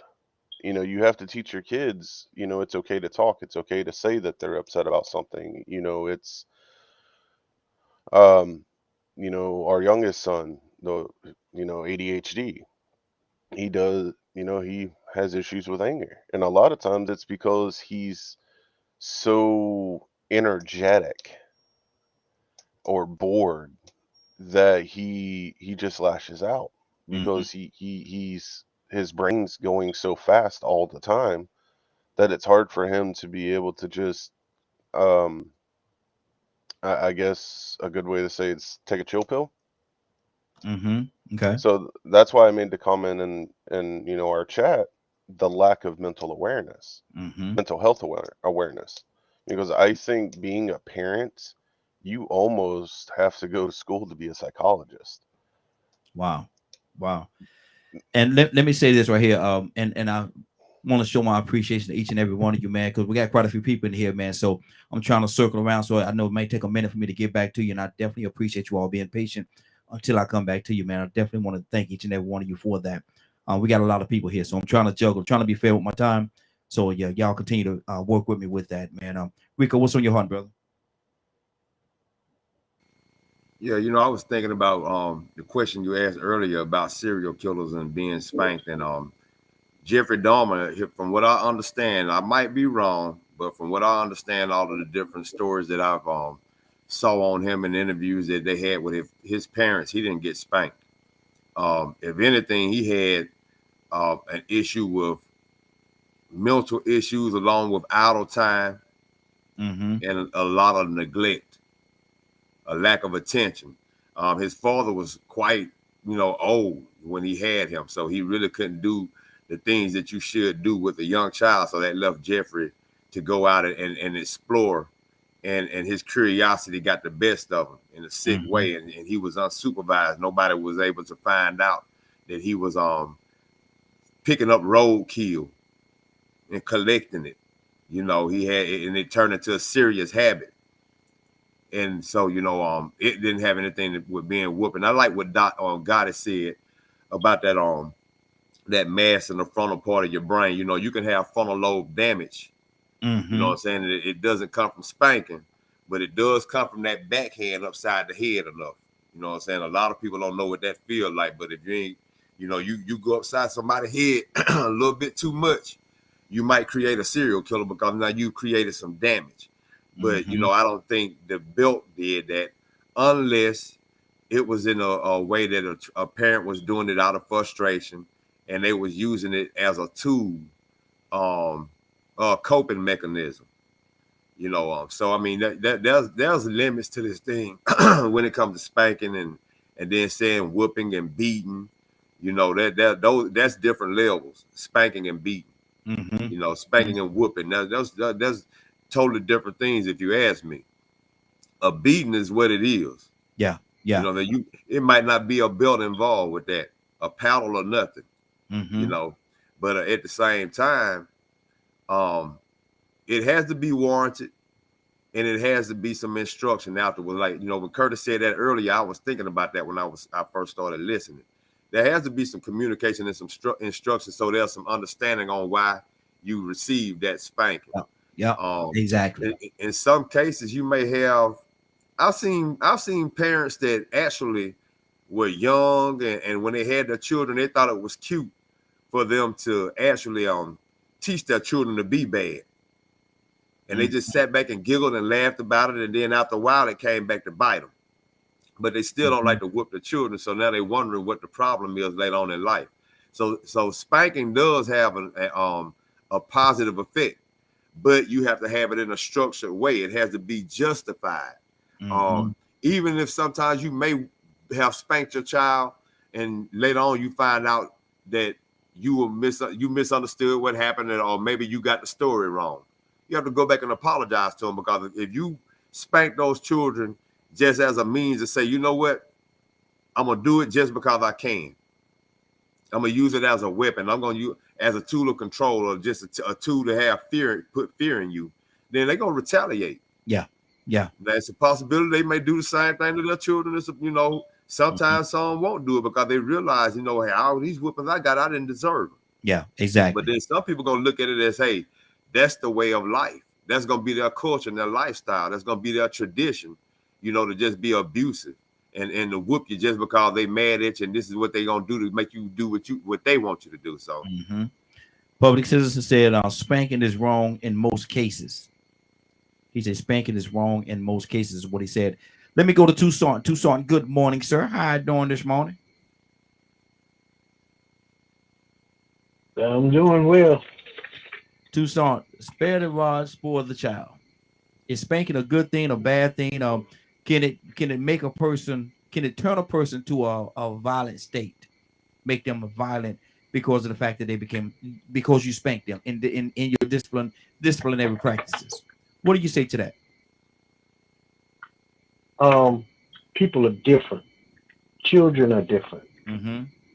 Some of them, kind of like my brother. You beat him half to death. He wasn't studying you. He was going to do more.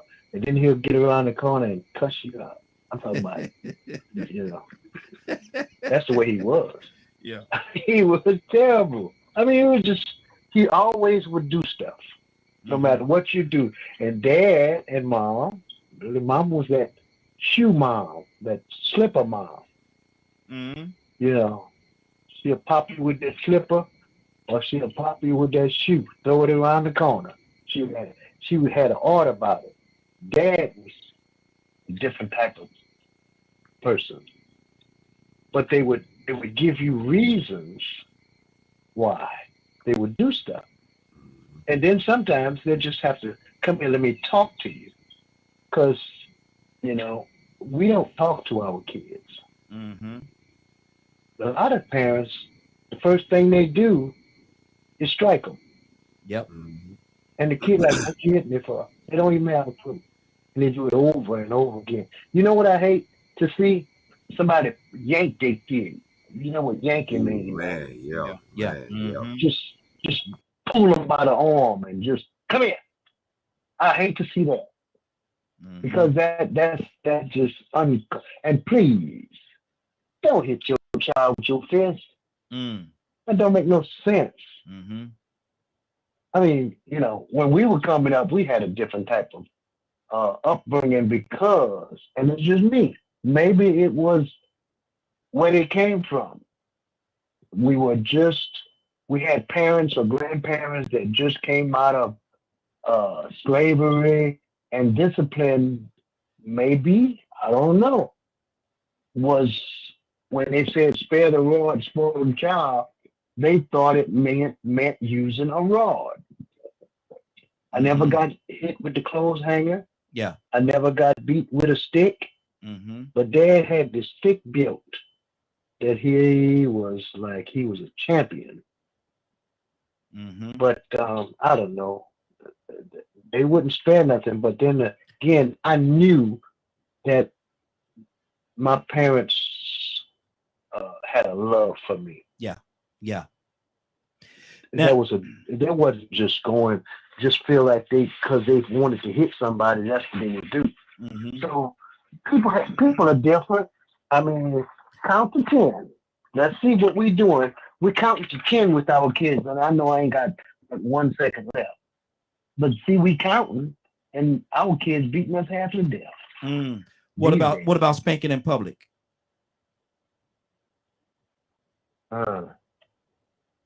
Some teachers and principals, they don't know how to discipline your child. See, that's the problem. This is just me. Take care of your child at home so they won't act up at school. That way you won't have that problem in the first place. Good deal. Toya with a T, talk to me, sis. Yeah. Couple of things here. When your child act up, there's a problem. Period. I don't think that your first go-to result should be to hit, because there are different things. A kid is still a human being.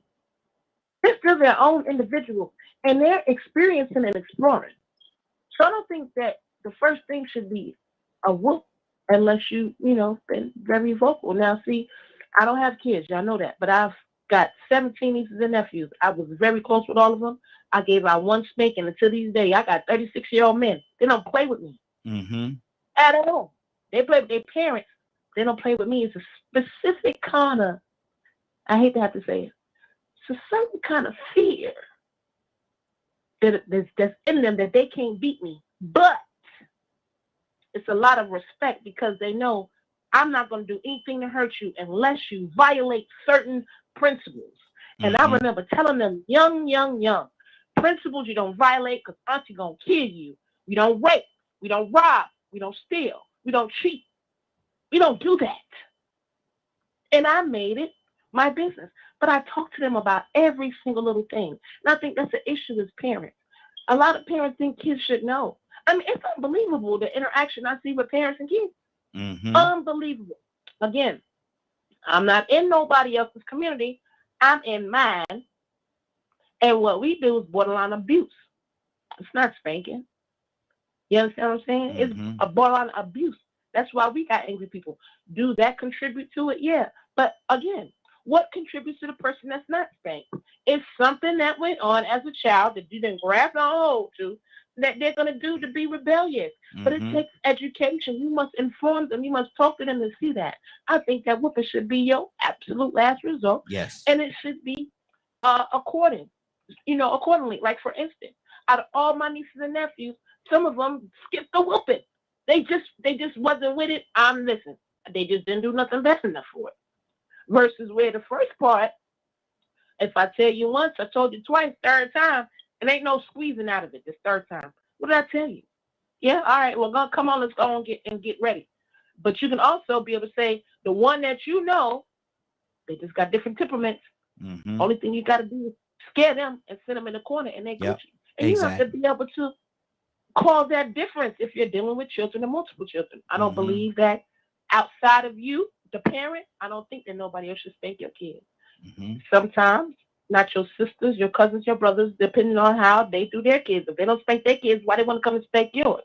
It's a lot of different spirits that go into a child growing up that can trigger them. And if you, the parent, the first option is to abuse them instead of finding out what the solution is, then that's where you're going to create a serial murderer now, because the child can't even trust you as a parent. They need to be able to trust you that if they do something wrong, I know I'm going to get my butt spanked. And these are the do wrong things to make my mama and my daddy not, you know what I'm saying, get on me. And they need to understand that if you haven't disclosed that and you haven't broken that down to your kids and you just beat them, that's a ingredients for destruction right there. Absolutely. Absolutely. Charles, talk to me, brother. She is right, man. It always has to be parameters set. I can't tell you that you can't go 50 miles an hour. There's no sign up. You understand? You got to have parameters set before the punishment. And then during the punishment or after the punishment, you need to, I do. I don't know what other people do, but what I did was I told them beforehand, why you get this spanking or why you getting, because spanking, whooping, and beating, some people use it the same, some people use it different, but you about to get your behind beat, and you gonna tell me why, and you have to tell me why. You understand why you about to get it? Explain to me why you about to get it. Explain to me what would have caused you not getting this. And I think on my oldest child, the question was the problem, because he's like, man, just spank me. I'm tired of the questions and talking. That's a beat by itself. I would brain beat him first. Charles, I had an aunt like that, man. When I was growing up, man, I used to, man, she'll talk. Just here, you go get the belt and give it to her. Man, listen, just beat me, man. I don't want to hear no more. Because then you think later on, man, look, I shouldn't do this because my aunt gonna talk me to death. Yeah, you get what I'm saying? Because society is gonna get you. The rules and regulations are out there. I remember when I was living on post, man, and I spanked my child, and at that time, I know now they're saying you shouldn't use a belt, but back then they were like, if you use your hand, it's more dangerous because your hand is heavy and it can hurt, and if you hit the behind, it can cause bladder problems or problems, stuff like that, with your hand. So I used a belt on my kid's legs, on his leg, and he was a fair skinned kid, and he went to, and we lived on post, so they came to my house, man. Did you spank your child? And I was like, I was working in Atlanta and living down in Columbus. So I came home and I was like, yeah.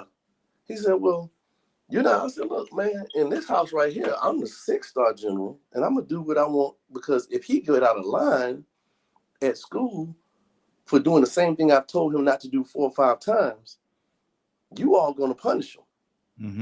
So you telling me I can't punish him, but you can punish him? I said, it doesn't work here. Stand right here, sir. And he stood right there, and I closed the door. He fell for that one. No, you're not doing that.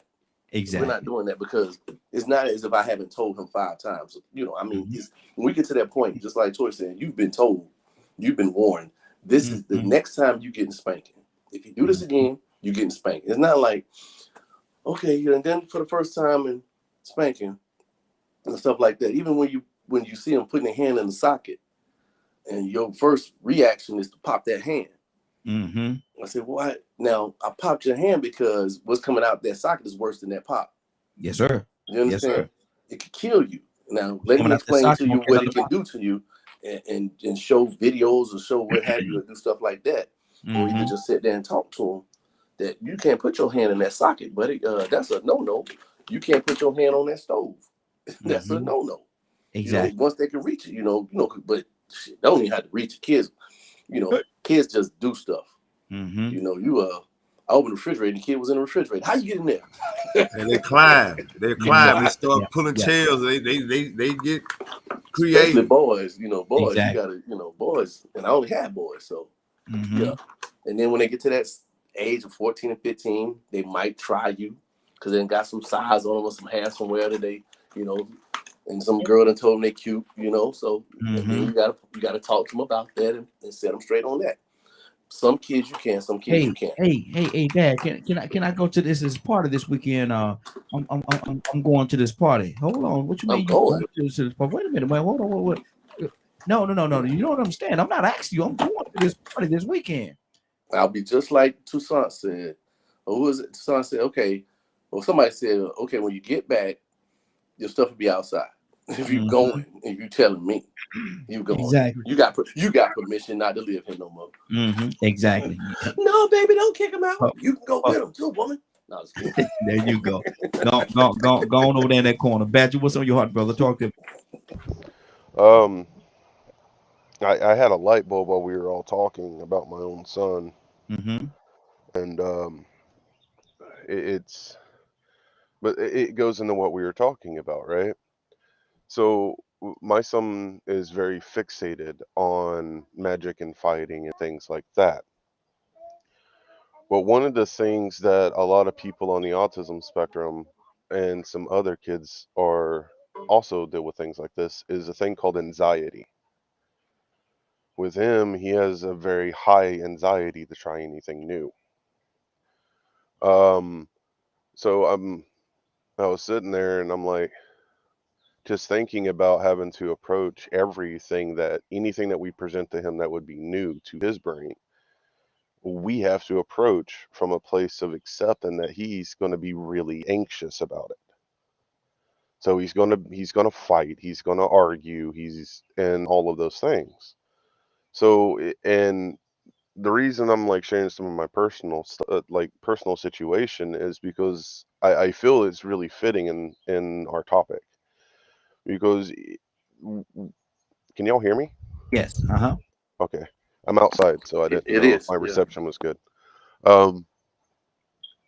And the individual child, because I've learned to take a lot of time to sit down and find out why they're behaving the way that they are. Our younger one has become a lot more aggressive. And he's more aggressive because he has an autistic brother who's very fixated on behaving a certain way because new things scare him. Or I'm using the word scare, but it's involved with the whole anxiety thing.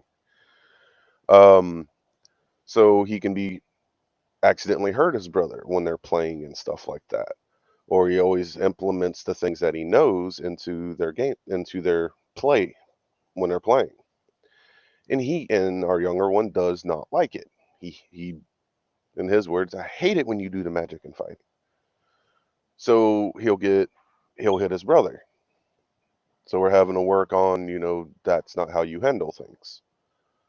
So to me, if we respond because we've told him 100 times not to do that and spank him and force him to behave a certain way, what kind of mentality is that going to teach him? So for us being parents, that's how we work hard to look at and work with our children to raise them the best we can. Because us growing up, I had a sociopathic mother. My wife had a narcissistic mother. So all they wanted from us is to obey every single thing they said. They didn't care if it hurt us. They didn't care about our emotions. They obey. My mom threw Bible verses at me and everything else. And as I got older, I could turn around and do it right back at her because of the way she behaved. Wow. So it boils down to what I said earlier. Learning to be aware of mental health and how maybe the child is acting out because he learned.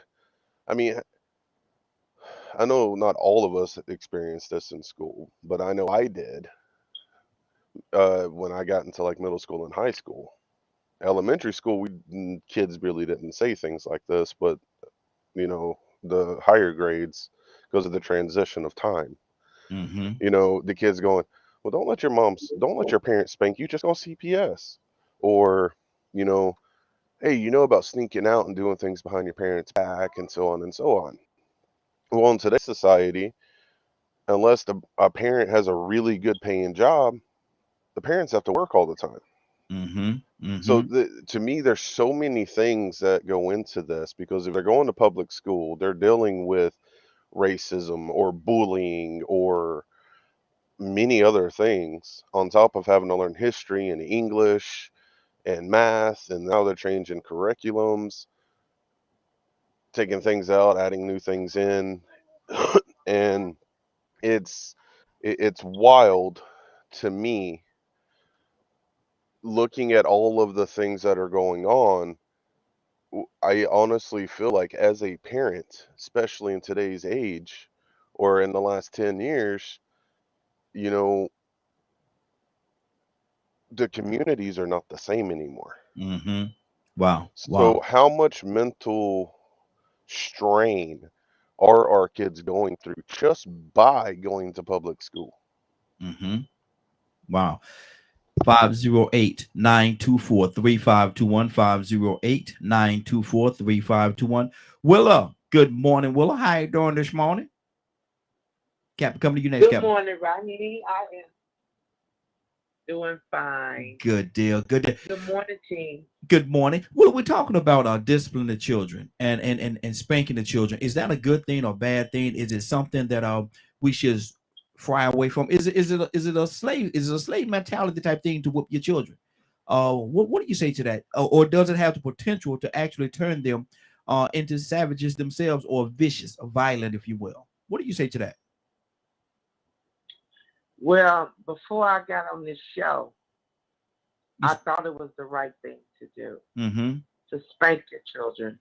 Yes. But when I started listening to other people, it gave me a different insight on how I should have raised my children, as far as punishing them for some things that they did. And basically, you as a parent are just trying to get your children to be obedient.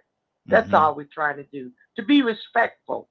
Because you see that a lot, today, how kids, when they're out in the street and the moms or dads or trying to get them to do something right, they'll start kicking and screaming in the floor. We look at our culture, look at that a little bit different, and we'll snatch them up in a minute. So, yeah, I'm going to say that it does harm some children, because I think it was Tucson earlier said something about somebody snatching up a child. And my husband, who didn't really know better, he used to shake our youngest son. He used to shake him. And I found out today, in today's society, that was the wrong thing to do. I forgot what they call it. But when you shake a child, you do something to them. And I believe through his when he was going to school, he had his education, he was kind of slow. He grew up thinking he was very insecure. So he was different than our other children. Not saying that they was a whole lot smarter, but he acted differently. Because my husband shook him. He shook him. And a baby, 18 months, 2 years old. And like I said, I was 15. I was young when I had him. So, yeah, it did. I think it does. I think it affects our children in some kind of way. Like my son today, I have I don't like to call him stepson, but he's my husband's child.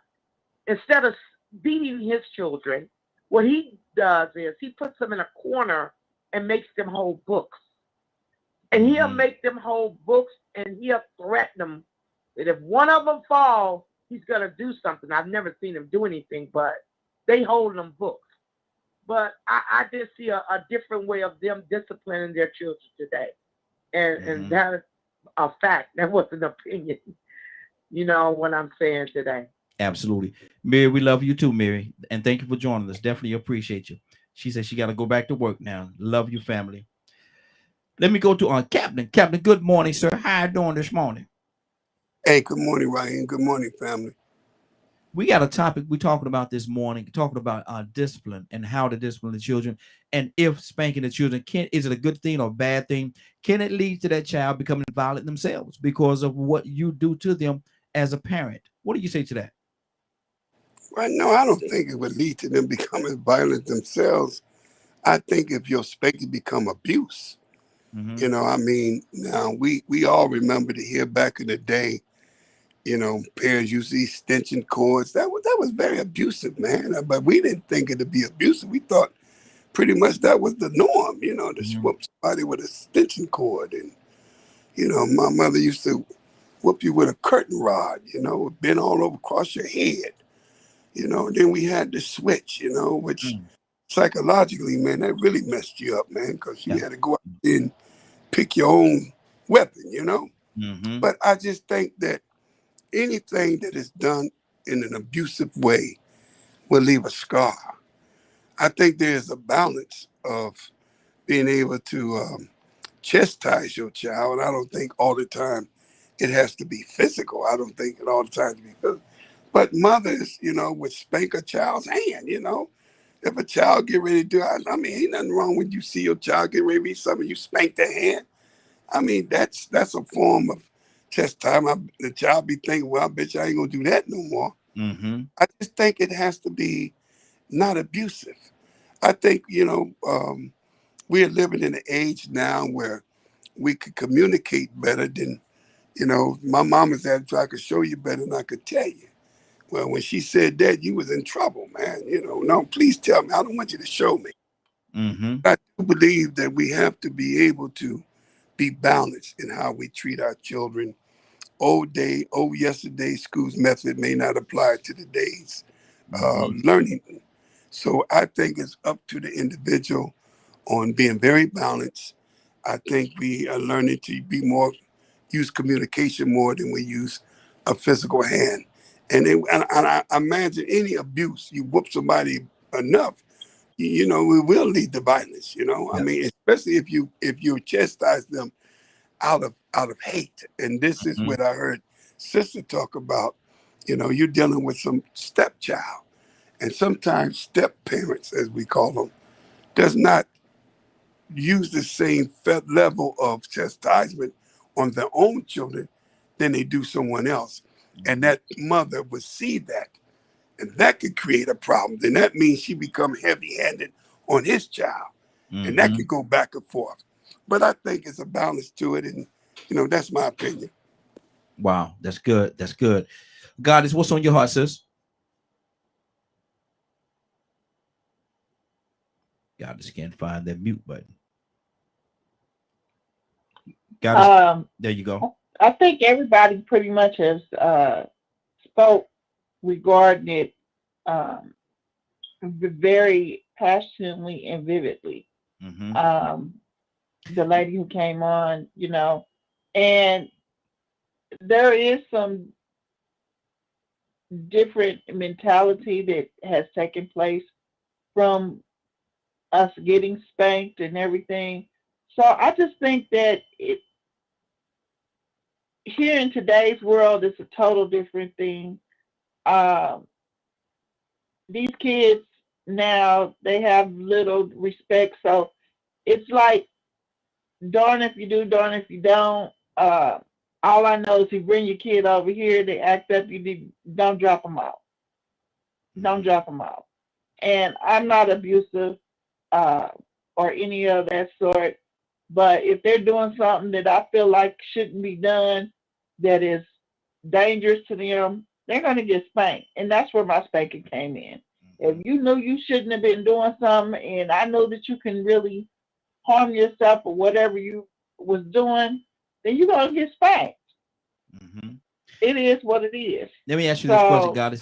Do you think the whole spanking mentality, and we don't know, we are, it's all speculation. Everybody got their own opinion as to how this works. But do you think that goes back to the slave time when if you stood out on line, the slave master would whoop you or beat you or whatever the case, and that's a mentality that we took on with our kids? I do believe that. I do believe that. That was something that I do believe. I think that's part of us, and then I think that that's something that we have continued to take on with our children on that. But as we continue with life, there's still slavery, and a lot of people don't understand that now it's in the jailhouse. So, like, I remember that if I went and did something and drove a car or did whatever, I might get a slap on my wrist or something of that sort. Now kids are they're dying, or they're going in jail and serving many years. So it's a whole different scenario now. So that's why, I don't know, I think my child would rather for me to whoop her ass than society whoop her butt. Hey, go in the corner, Goddess. Go on your behind over there in that corner. Go in, snuck that little word in there. Now, go on your behind over there in that corner. Lord. Leonard, what's on your heart, brother? It's funny, but a lot of people, sometimes they get hooked on one thing, but like I think that was a Miss Willow, was it? Was it Miss Willow? Just now that was Goddess. Yeah, that was talking about her experience with her stepchild and her husband. Yes, that and was so Willow, yes. You learn those types of things, along the way, and you're like, man, I wish, but you don't get but one shot at this. So this is why it's very important that every parent should be trying to find a different way. Our bishop used to put it like this about a good shepherd, and that staff, if you notice, a shepherd's staff has a hook on the end. Yes. Never you're not going to really see the shepherd just beating the sheep. He may be tapping, guiding them along the path, but that hook is for that one that's going to always wander off, going to fall in a ditch or something, or you need to grab him. So the hook is to put and gently pull him back to restrict his movement and things like that. And let him know once you get him around the neck, he understands, okay, this is the way I need to go. So you have to look at your children. Why are you? What discipline are you looking for out of it? What are you trying to get out of the interaction with the child? So basically, you say you got to choke him, put him around the neck. That's what you said. But there are other ways. That's what he said. You can. I just want to throw out some other ways to discipline your child before we forget. Redirection is a great one with young children. Positive reinforcement. A lot of people are familiar with time out, but they may not be as familiar with time in. As well. And then you got single word reminders. Like if you want mannerable children, when they ask you for something, simply say please. Whenever they ask you for something, don't give it to them. Please. And make them re-ask. And then they'll say please. That's how you teach children. You have to think about it. These folks kids ain't stupid like you think they are. My mother used to have a thing about, people who always want too much attention. I had a brother, just too much attention. My mother would stop everything. Everybody look at Quincy. Quincy needs a little bit more attention today. And then Quincy get to looking around like, nah, I'm looking crazy. See, then he had to stop that behavior that always started, because he didn't like to be looked at and stared at. But also you have to remember, if you have multiple children, your other children are learning when they watch your interaction with their other brothers and sisters.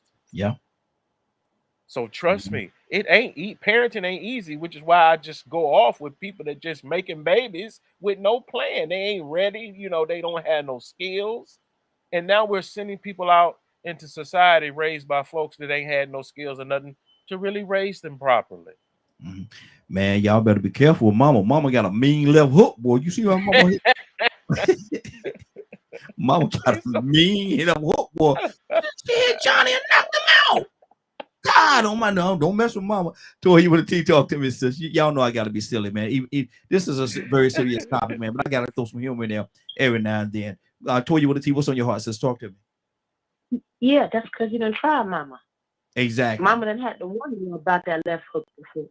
Because when you get old and you start getting beside yourself, Mm-hmm. you understand what I'm saying? So this arena that we're talking about is very wide again. You know what I'm saying? Mhm. I'm not for abusing nobody. But again, I got circumstances and I got conditions and standards. Mm-hmm. And when you go below these conditions and standards, these are the consequences and repercussions behind them. Exactly. Period. Even with my nephews that got spanked. Oh, they don't spank their kids. Well, you know they're going to get the same treatment you got, right? No more, no less. Have I learned more? Yeah. I'm not really abusive, no way. I just use the methods that my father used for me. I don't think that it goes from slavery. You know, I never thought about it like that. But if that's the energy that I'm hawking behind it, because I've read that, I remember saying that's where it stemmed from, but that's not where it stems from. It actually goes way beyond that. Like people actually came up with a thought process behind throwing you over a leg or someplace and smacking you twice on the behind. And I think it was like the English or something like that. You know what I'm saying? But then it goes it's dated back even before that in biblical times in the Hebrew days. Mm-hmm. Right? Right. So I do feel like along with war, it is something that is a tool in life that is necessary when implemented at the right time. But it has to have a balance. I do believe that as a father, when you're raising a son especially, there's going to come a point in time when you're an alpha male that the son is going to try you. And the goal is to always make your son know that you're always quicker, faster, but you can't be defeated, period. And I think that's what kids look for. You know what I mean? I think that sometimes when they misbehave, we don't want to face the fact that it's a reflection of what we're doing. Like Leonard just said, you lie to them. You done taught them about a Santa Claus and lied to them and wonder why they so distraught at 7. You ain't taught them nothing for 5 years. Just let them run around and do nothing. Ain't talked to them, ain't told them, ain't said nothing. Just let them grow up. And then 7 years now, all of a sudden, they're supposed to know what to do and how to do it. And it doesn't go like that. Kids are just like, I hate to have to say it, pets. Wow. And then you need to train them. Hey, I'm your mommy. When you grow up, you got to take care of me. Hey, you got to grow up and be a good boy. And you go to school and do this. I think we had a conversation about this some time ago. And it was like, Toya, we don't really think like that. Well, you're not thinking like that can cause an issue because your child is going to be left unknown and beaten because don't nobody really take time to think about the way that it should be. I'm not saying that I'm well balanced, but I will say, I think that I was spanked accordingly. I think that even though my father didn't have a lot of money or a lot of food, I think that he taught me, from a relatively positive point of view to be a good, decent person, work hard, don't steal, don't lie, don't cheat. You know what I'm saying? Basically follow the commandment. Exactly. And I do know that when I didn't do those things, it wasn't because my father beat me or because of anything other than my personal choice to do those things. So I don't really believe that a spanking can always be the main course to why somebody just ends up bad. Good deal. Right. That's true. Hold on one second. Let me get it. I'll come right back to you, Leonard. But my thing is this right here, man. I had a friend of mine when I lived in Greensboro, KD. He was from Camden, New Jersey. And he had KD had a son. And his son, I think his son was like 13, 14 years old. And his son was at that age where he was gonna try KD. He was gonna try him one day. They was gonna, go have the little moment and I just happened to be there. And he said, Raheem, he said, just stay back, man. I got something I gotta handle. And I'm like, what KD about to do? And him and his son had some words, stuff like that. So they KD put them hands on him in a way. He didn't hurt him. He wasn't trying to hurt him or nothing like that, but he made sure he understood. I'm still your daddy. I'm still your dad now. Now, if KD, he told him at the end of the thing, he said, look here, that's a serious road that we just went down. And if you ever want to go down that road, know that, you ain't ready for that with me. I'm your dad. And so I don't know if I understood. Still to this day, I don't know if I understand. I got girls.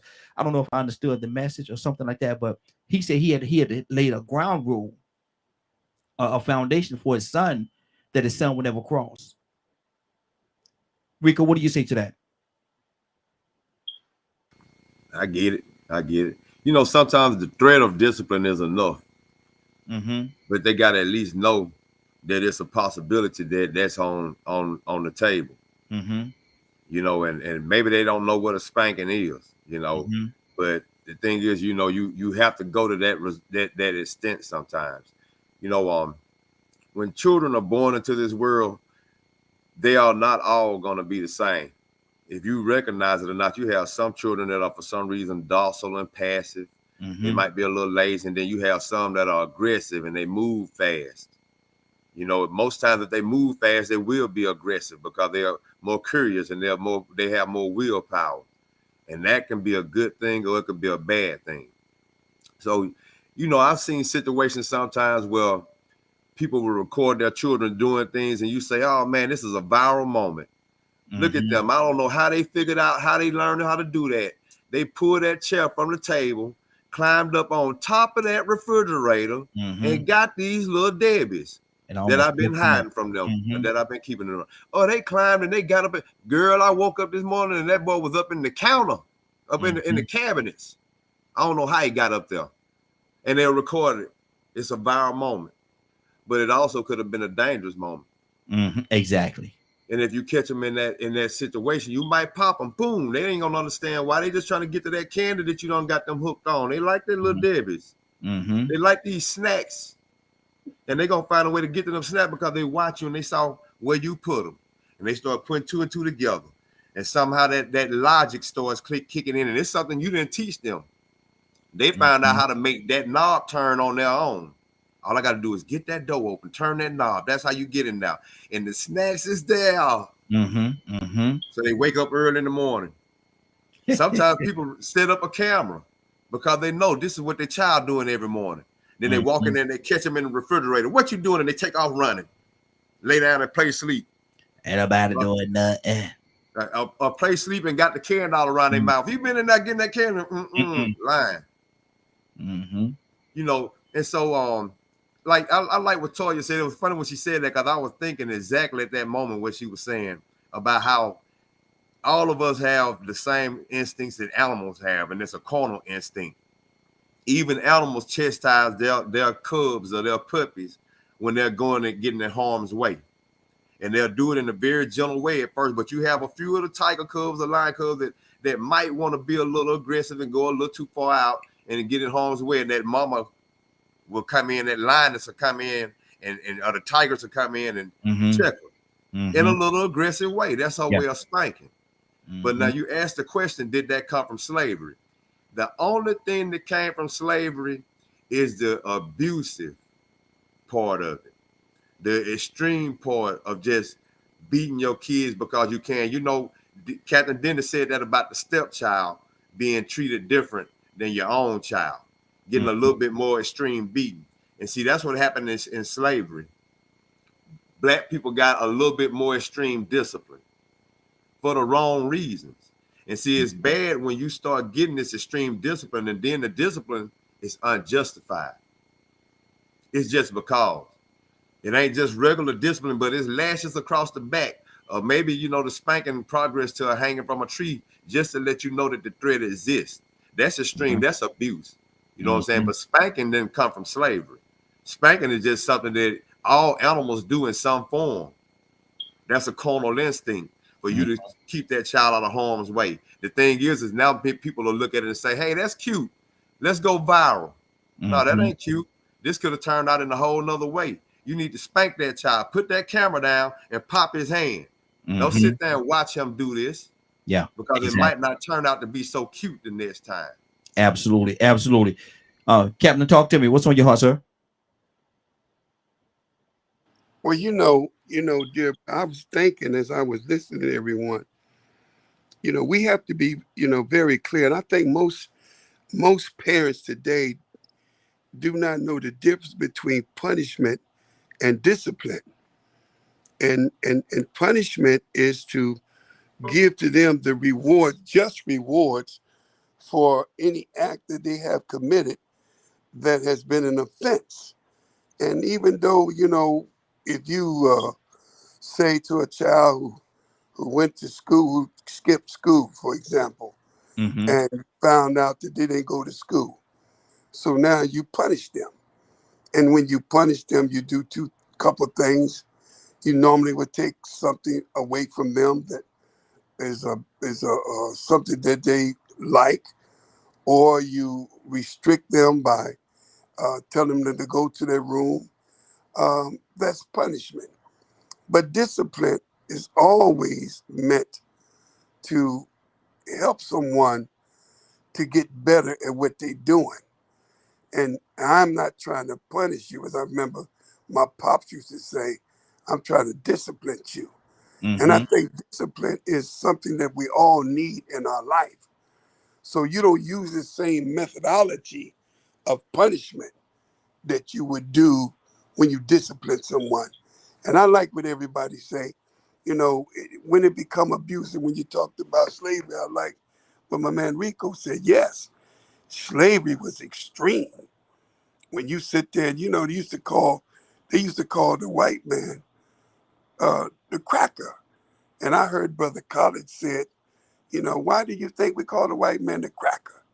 They thought because it has something to do with his skin, but no, the cracker was the white slave owner The with whip. the whip, Yeah, the and he whip. would Mm-hmm. crack that whip. Mm-hmm. And so they would say, here come that cracker, because he would crack that whip. And Mm-hmm. when you look at that, and you heard somebody say that was abuse. Well, abuse, they say hurt people, hurt people. Well, it's nothing wrong. Well, it is something wrong that the straw boss, that's the one who always kept all the other Negroes in line. Well, he Mm-hmm. became more abusive than the cracker. Yeah. He wanted to prove to Massa, I'll tell you how to deal with him. So that kind of abuse was handed down to prove to Massa, I know how to deal with him. Massa, I show you. And he had no mercy for his own kind. And most the same way with police officers. Black police officers sometimes is Mm-hmm. more abusive than white cops. I've Mm-hmm. heard that quite a bit. Yeah. And as soon as he pull you over, here's the white officer, you say, yes, sir.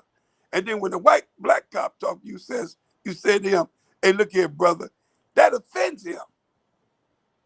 I Mm-hmm. ain't your brother. Pow, pow, pow, pow, pow. So sometimes we are more abusive, and we take that form of slave torture. And it's been passed on, and maybe that is where some of our parents picked up back in the day to use a extension cord. Who would beat somebody with a extension cord Come on. Yeah. or a razor strap? Mm-hmm. Mm-hmm. Wow. Wow. Can I Raheem. Badger. can I speak? Yeah, I was just coming to you, Badger. I was just coming to you. Yes, sir.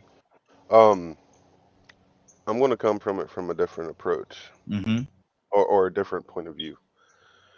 Um, Growing up, as and it wasn't just me. So this is a white perspective on Mm-hmm. the topic that y'all are talking about, Mm-hmm. because I never thought about looking at it that way. In most of the households growing up, they would talk about spoil the rod, spare the child. I mean, spare the rod, spoil the child. Yes. But they would also say, you know, that the child needs to obey and be respectful. So when it's their time, we can take care of them. Mm-hmm. And when I was in school and I started learning about slavery and what was done and the whips and all that abuse, I actually asked my parents, especially my mom one time. I'm like, I just learned this in school. Is this what you is this what you expect of me? And her answer was yes. Mm. And I'm wondering now, like with this topic being brought up, how many white folks grew up like that? Mm. Because it's bringing a different view a different view on it, because I'm not black. I can't speak from a black perspective. So, but I can speak from mine. And it makes me wonder also if in a lot of white households, if they learned it from that stuff too. And I'm not saying all households were like that, but some of the ones I know, including my own, the possibility of that is insane. Wow. And they use Bible verses to back it up. Let me go to Tucson. Tucson, what do you say to that? What's on your heart, brother?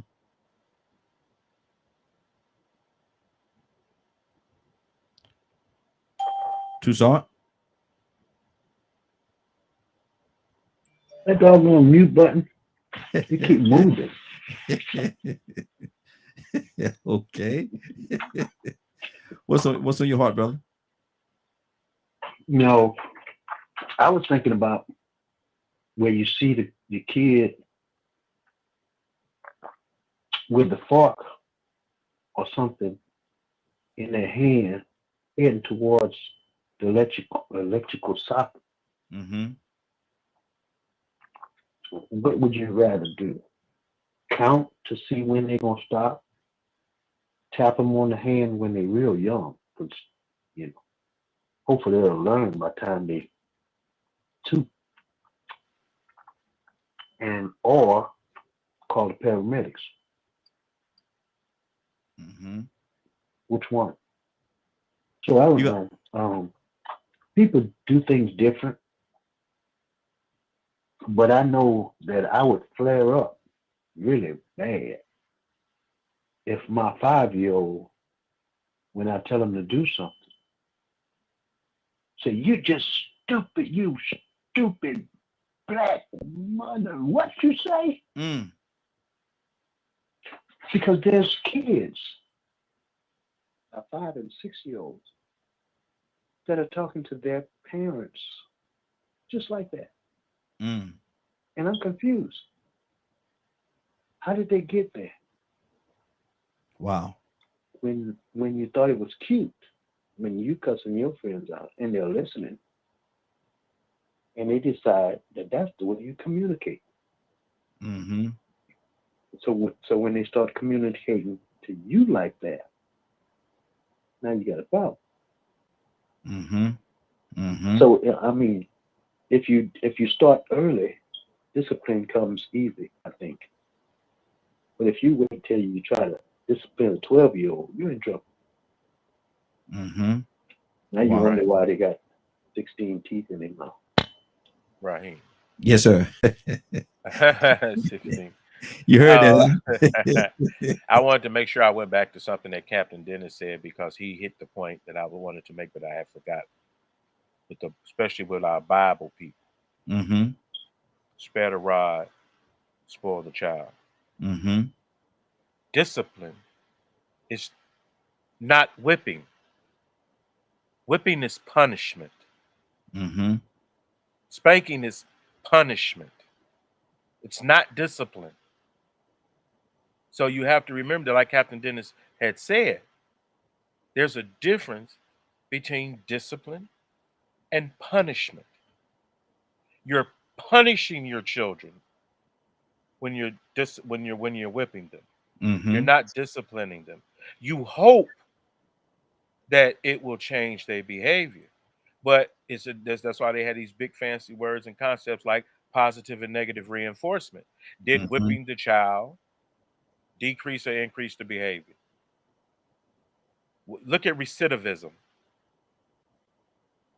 If you know you going to jail for something you do, why you keep going back, get back to jail for the same thing? That's a case where jail not even working. Yeah. So every child is going to hopefully grow up to be an adult. So you really want to discipline towards this outcome of being a positive adult. That's what you have to keep in mind. Your child's not going to get younger. They're going to get older. Like the brother said, I remember my mother saying this just so much, it just got on my nerve. don't wait too late. Mm-hmm. Do not wait too late. Like Rico always said, that little stuff you think cute, the stuff we see on social media right now, Mm-hmm. I guarantee you, just like the system, 10 years from now, that child gonna be in the system somewhere because of what you thought was cute. And now this child is just modeling more destructive behavior. A child don't cuss you out until they learn them words first. They don't hear somebody cuss somebody out. No 5-year-old don't turn to you and call you a MF. Mm-hmm. Unless he around people calling people MFs. Mm-hmm.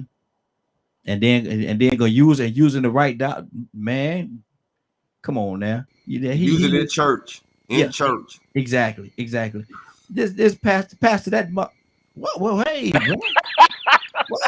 know, it's funny when you think, but you have to catch yourself, man. Wait, man, come on now. We can't, we gotta stop a lot of that, man. Like, say, for instance, I wound up in the basement when my kids were young because my music wasn't appropriate, the TV programs wasn't appropriate. I'm big on comedy, so I listened to a lot of nasty comedy. It just wasn't appropriate. So I couldn't be listening to having all that blasting for my kids. I'm in the car and I'm blasting rap music. Come on, man. You really shouldn't do that stuff. Because what you think? Now your child in the back talking about rolling down the street, smoking in. Come on, man. Lord Jesus. Willow, what's on your heart? Can I throw something in real quick? Hold on, Badgie. I got to circle around, brother. Hold on. I'll come back to you. Willow, what's on your heart?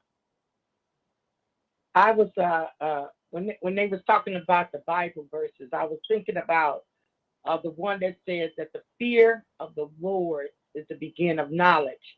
And we're all God's children, every last one of us. I mean, we're thinking about it from a parent standpoint as being a parent. And so I asked myself, I said, would I want to be respected or would I want to be feared? Would I want to be feared or would I want to be respected as a parent? And so that's what made me think about that scripture about the fear of the Lord is the beginning of knowledge.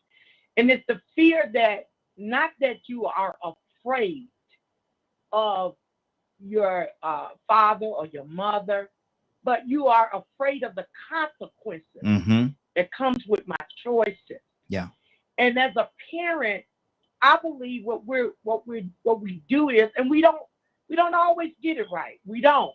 Yeah. And I believe as a parent, what we want is our children to love us so much that they have the respect for us that we wouldn't have to punish them knowing the consequences. But we know because of our own human behavior, because we were once children. Yes. And we knew what it took for our parents to have that kind of control on us. And now we're trying to find that same way. Yeah. So that's what I was thinking about, Raheem. I was thinking about the Bible scripture that says that the fear of the Lord is the beginning of knowledge. Yes. And we know that without knowledge, we perish. Absolutely. And that was on my heart, Raheem. Good deal.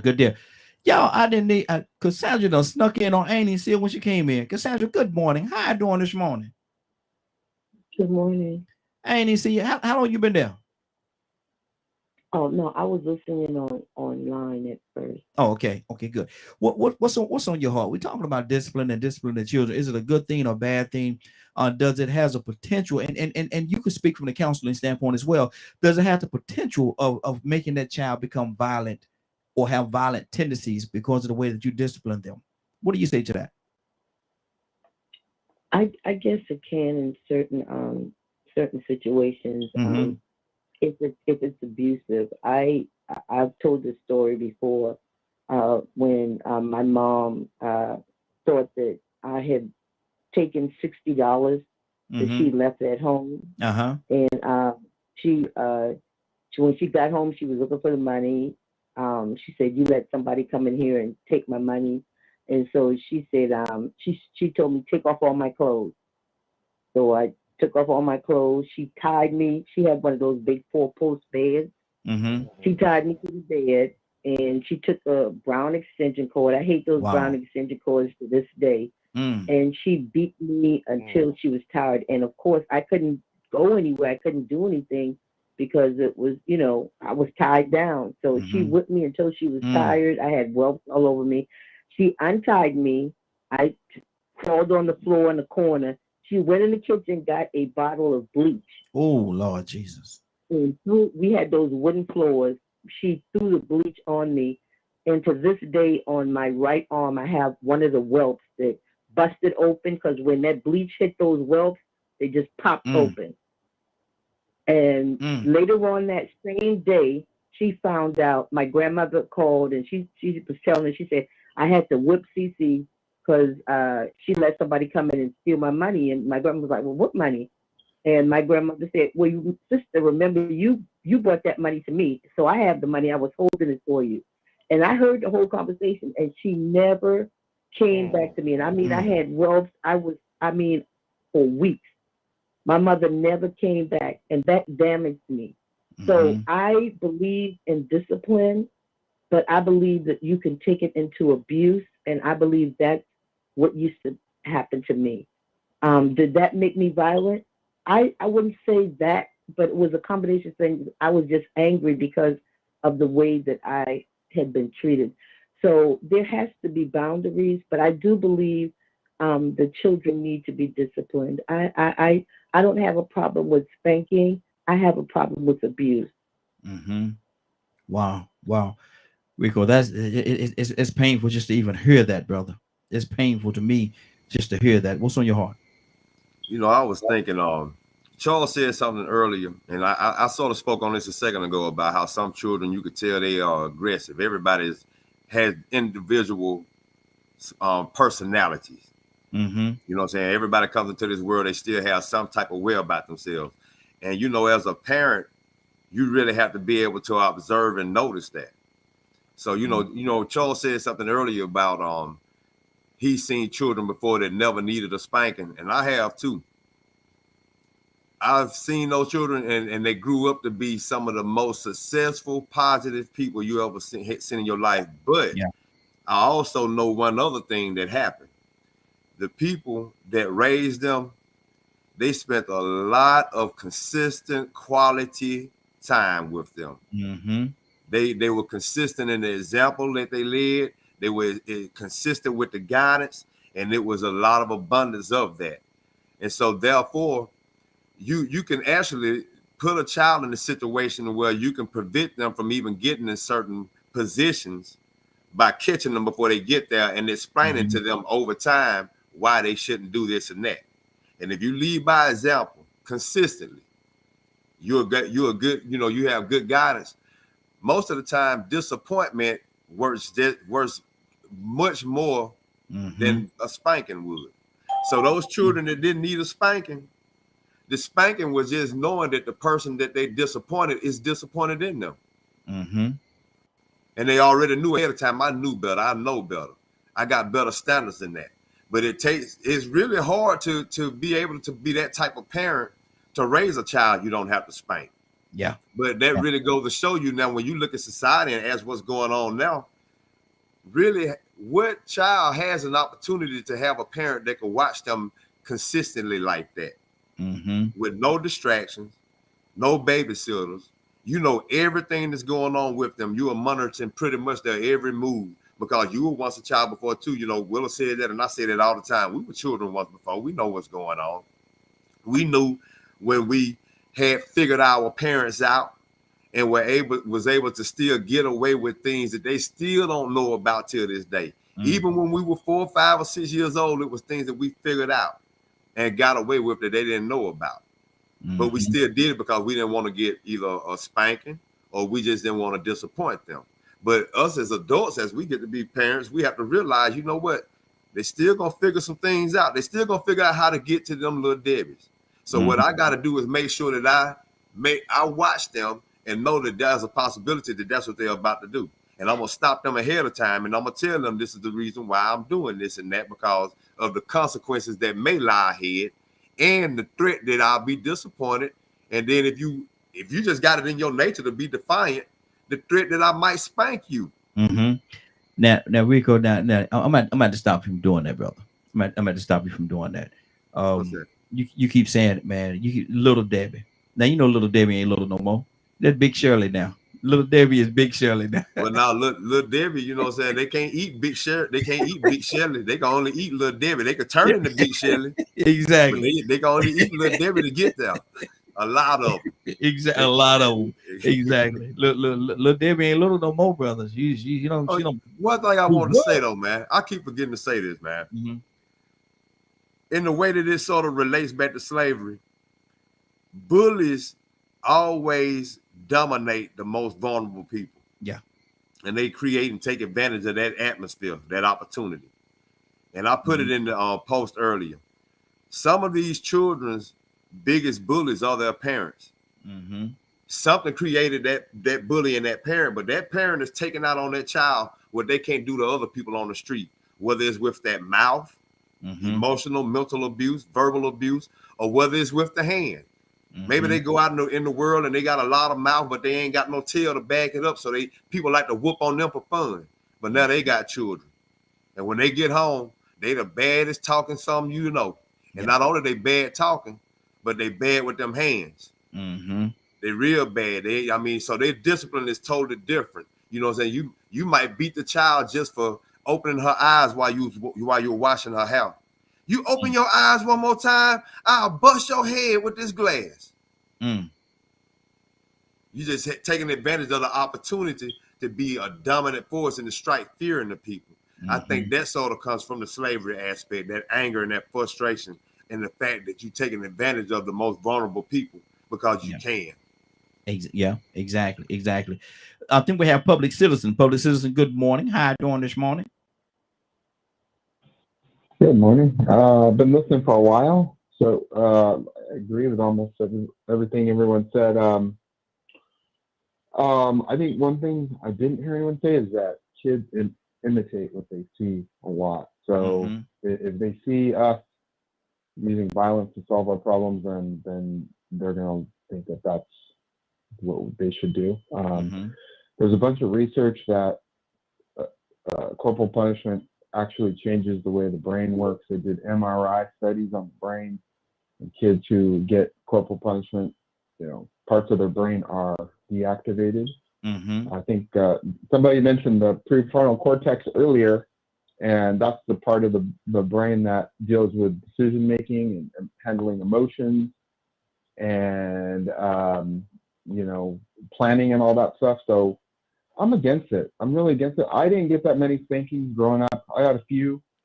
I was a pretty good kid, I guess, but other people in my family, I've heard really bad horror stories, and lives were destroyed because of abuse, physical abuse, sexual abuse, verbal abuse. That's another one that I don't think anyone mentioned too much yet, is that, the words we say cut. It hurts so bad. We know that. I've heard people say it on the show many times. Yeah. So, a few people mentioned that the idea that if you could rationalize it or explain what you're doing and why you're doing it, I think that kind of makes sense to me. Like, hey, I'm going to spank you right now because A, B, C, but like, can you actually explain it and rationalize it? Because I think you probably can't. Most of the time, you probably can't. I mean, in the Little Debbie situation, all right, yeah, you're going to fall down and crack your head open. All right, I can rationalize that. But like, by that point, the situation's over. If you want to give him a swat on the butt right that moment, like, hey, man, you're going to hurt yourself right here, right now. You got to chill out. Okay, that makes sense in that context. But I don't know. I'm just in general, I'm against it because I think that we learn from each other. And what lesson are we teaching? We're teaching that we solve problems with violence. And that's, it doesn't work. No, it doesn't. It doesn't. Absolutely. Absolutely. You got a point there. Charles, talk to me, brother. What's going on, man? I'm agreeing with everyone, man, on a lot of things. I think a couple of you all did say it's according to who the child is. And you listening to your child, or you gauging your child. Even with like the studies that come out, what these things can do to children. It don't do it to all children. You understand? But it can do it. And it's just like you're taking a chance when you punish or discipline a child a certain way. Like A child, you say, stop running, you're gonna fall and hit your head. You fall and hit your head. They ran about 15 times and fall and hit the head. There's no need for me to spank you. You just spanked yourself. Mm-hmm. Mm-hmm. You understand what I'm saying? You just saw what I meant. Right. Now you see what I'm saying? Now do it again. Nah, they ain't gonna do it again. but you get what I'm saying. So it's paying attention to the child. I think that's what most of the people on here are saying, that if you pay attention to your children and see how they react and don't react or something like that, and how you have to talk to them or discipline them. Some kids need only talking to. Some kids, you got to say, hey, I'm going to talk to you 2 times, and then that's it. And then the next one, this is the consequences. As they say, the consequences and the repercussions of what you're about to get, because you made this decision, not me. I gave you a decision to make. You do this. This is what happened. You do this, you're getting spanking. Which one you going to do? Absolutely. Absolutely. You want to take that spanking. It's like that. And then some kids do better if you take stuff from them. Yeah. Some kids don't care if you take stuff from them. Some kids do better when you talk to them. Yeah. You understand? Some kids don't care if you talk to them. It depends on the individual. You're absolutely right. And you paying attention to your child. And that's what a lot of things, like Badger said, people don't pay attention to their children. Exactly. Time to sit down and talk to their children. What your youngin gonna do? What your youngin gonna do? What your youngin? I know it ain't. I mean, look, I've had teachers walk up to me and say, "Little Charles is so respectful," and in my mind, to them it's like, "Wow," but to me it's like, he better be. Yeah. You get what I'm saying? Yeah. Exactly. When is being respectful so? Oh, that's so glorious. It shouldn't be. It should be like, that should be a norm, but it's not a norm anymore. It's not. It's not. And this is like a special. He go to a higher school. You know, these kids are like higher learning kids, and they're looked at as if that's a special thing to be respectful. That's not special. It's like he ain't got no choice. It's like somebody saying, he can either be respectful or he has 16 teeth in his mouth. oh no, what's up with all that 16 teeth thing? But it's almost like that's almost like, yeah, I'm coming to you. Hold on. That's almost like when somebody say, you such a good dad, and they praise you for being such a good dad. I hate that, bro. What am I supposed to be? They're my kids. What am I supposed to be? Right. Somebody, there's a young lady that was about to say something. Was that you, Cassandra? That was me, Toya. Okay, go ahead, Toya. You want to tea? Well, Joe Jackson probably think he was a good dad too. Oh Lord. But a lot of people probably think that he wasn't. The same way we all just explain different experiences as parents, the same way all kids are different. And all those things that people just described that happened to them was not right, and we know it. And that's outside the realms of what a normal spanking, like, okay, how public citizen said, a swat on the butt, one of them real quick. You know what I'm saying? Hey, don't do that. You finna hurt yourself. Okay, that's still a spanking. You know what I'm saying? Now, when it comes to rationalizing something, by the second time I say, hey, don't do that, it's not what you've done. It's you done defied what I told you. And that's why you're getting spanking. Because when I tell you to do something, it is my job to make sure you're taking care of, so you don't do it. You don't sneak out the window if I told you not to go. That's how people wind up dead. Yeah. You understand what I'm saying? So it's really hard to come up with a point of view, because listen, now I don't do whether I abuse or not abuse my child. When my child gets caught up with the law and gets killed, people are gonna say the same thing. Oh yeah, well, he should have been breaking the law, but no, that wasn't right for him to get killed unarmed because he broke the law either. I disciplined him. He said no, I didn't discipline him, and he still made a conscious choice to do something. But even if he was driving without a license and speeding, does not constitute the fact that he should have been shot unarmed because he did not listen to a police officer. You know what I'm saying? Like, there are so many different point of views on how humans use violence and we justify it. But when it comes to our own kids, you don't want to justify it. But no, I'm not going to do that. If you, Mr. Officer, if you, Mr. Military, do you know what we do to our kids? We said at 21 you can't drink. At 21 you too young to have kids. But at 18 you could join the military and die. But your parents can spank you if they feel like. Now, I'm not talking about abuse. Yes, absolutely. I'm so sorry that your mother, she just didn't. I don't think she knew no better. And I hope you forgive her for that, because sometimes this stuff is culturally. But that wasn't right. And if nobody ever said sorry to you for that, let me say sorry, because there's a lot of things that our ancestors have done that just wasn't right. And that was a little bit on the overboard side.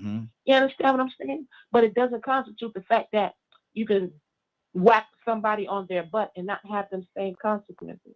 You know what I'm saying? So we really have to educate. We got to talk to our kids and tell them every little thing so they don't take this information and be misguided. Here you go, you beat them, but don't tell them why. You don't tell them why you get a spanking. So when they get older, oh, I just think I'm supposed to beat my kids. Whose fault is that? The parent. Because it is your job to teach your child every single little thing that goes on in this world. And when they get 14, if they don't know, I believe it's the parent's fault and not the kid's fault. Exactly. Badger, you want to say something? Yeah. Talking about what we're talking about, I have a question, if that's okay. Go ahead. If all parents from birth taught their kids responsibility for yourself and 2 others, would we even need to spank anymore? That's a beautiful question, but the reality of that question is some parents don't even know.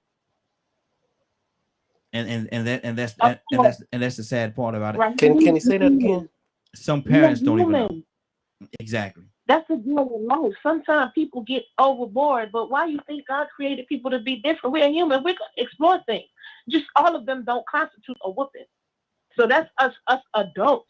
We need to be able to constitute on from a normal positive perspective, that just because they're talking out of turn don't mean they need to get whooped. Just because they're jumping on the bed don't mean they need to be whooped. If you got a 2-year-old that you're not taking outside and let them burn off energy. There's so many multiple factors into children. We say it's misbehaving, but it's not. They don't listen. A 2-year-old not supposed to listen. And here you 34 and somebody tell you something and you don't listen either. But you don't want nobody beating on you.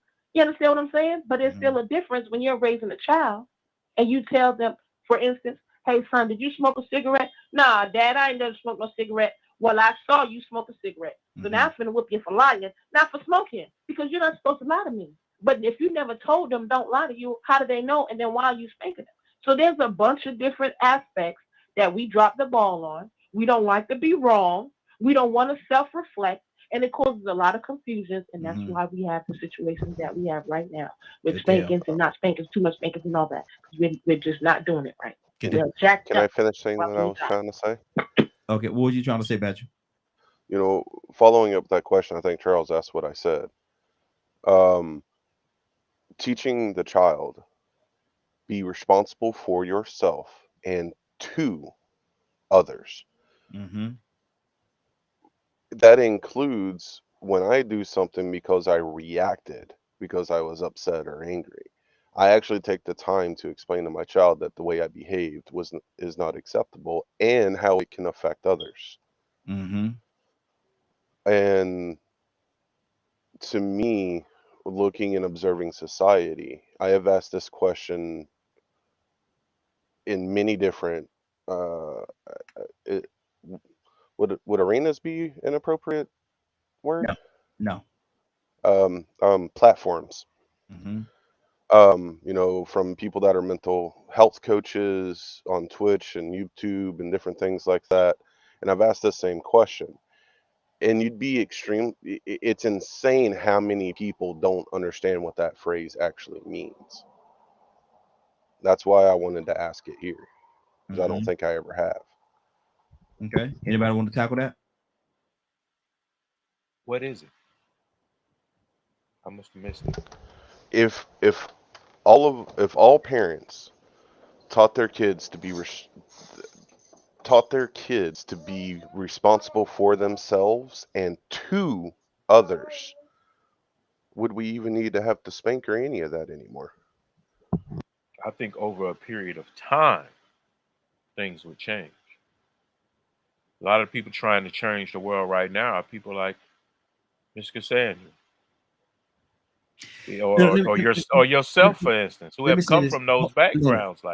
Let me say that, and you say over time, and I agree with you over time. You could be very right in saying that, but at the starting point, you have to start at a point where they know right from wrong, and they know how to actually start there. Because some parents, you can't start, it's hard to finish something that you don't know how to start. Like I said before, that's why everybody ought not be having kids. Mm-hmm. That's why you ought not be having kids and you 16, 17 years old. Mm-hmm. That's the exact reason. I couldn't imagine having a child that early. Mm-hmm. I didn't have my first child until I was 29 years old, and I was terrified then. Mm-hmm. For the very fact I knew what a huge responsibility it was. I knew what my parents sacrificed and how they structured their lives to make sure that we were taken care of. Mm-hmm. I was raised with a mother in the home, and my daddy went to work, and he worked a lot. But my mother even had a daycare for other children as well. So I'm gonna bring it back home to what we know. Everybody know a little something about. Do you got good religion? Because if you ain't got good religion, it's gonna be rough on you. Mm-hmm. Mm-hmm. It's gonna be rough on you because you resist that which is right to do. Is why things are so rough. Go back to the verse 6:22, I believe, Proverbs, something like that. Train up a child in the way that they should go. You learn that in church. Mm-hmm. You reinforce that with people around you who are like you, who believe like you. That helps your village. That's what determines the boundaries of your village. Mm-hmm. And then they know when it's out. I knew what was outside of my village. I knew the difference. But as I get older, I understand that some people don't have the contrast.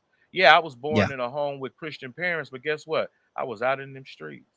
Mm-hmm. Mm-hmm. I was in them streets doing whatever I wanted to do.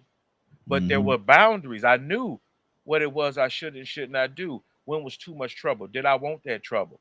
Or like some people, get used to the beating and do whatever the hell you want to do. Hey. Mm-hmm. Captain, talk to me. Well, it's very interesting that we all come up from different backgrounds.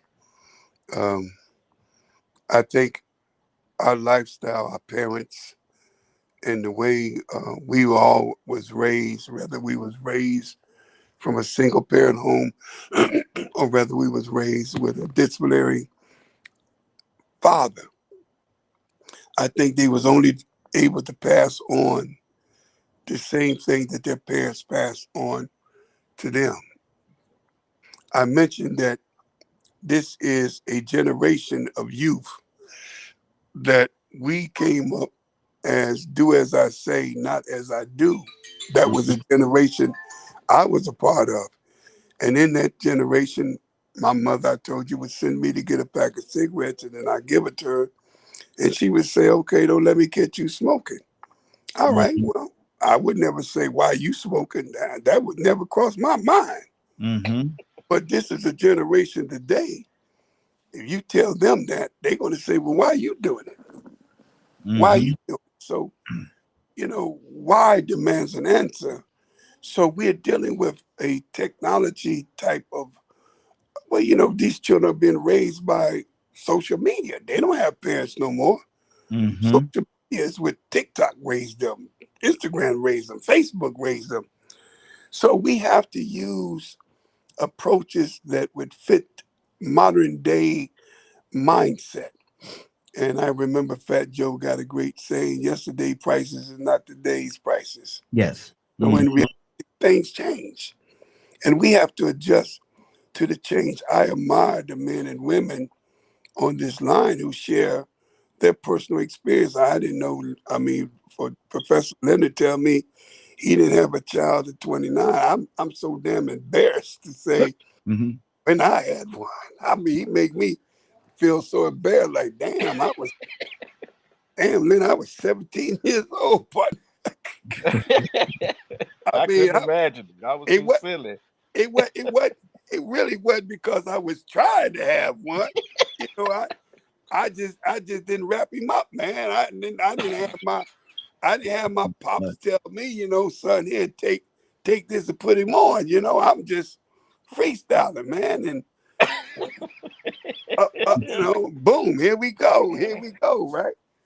So it's fortunate to have parents, man, to guide you, man. And I can't say how blessed some of you are.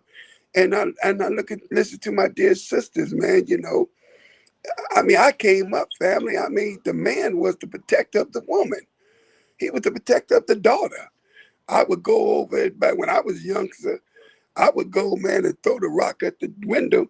You know, it was called Debbie's and Sharon's back then. And hey, Debbie, is your daddy home? Because, you know, Pops was there to protect the virtue of the daughter. But today, man, ain't nobody there to protect the virtue of our young girls. Yes, sir. So they making mistakes. I mean, it's just crazy. But I thank you, Brother Raheem. You know, you give us all a chance to see, have we been abusive in our discipline of our children? I don't think I've probably been a disciplined more, but I have really been, you know, easy on my children because of what my dad did to me. And in that case, they crossed the line. They think they my buddy. So now I'm trying to figure out now, oh, no, what did you call me? I called my father by his first name. Lord, would I do that for?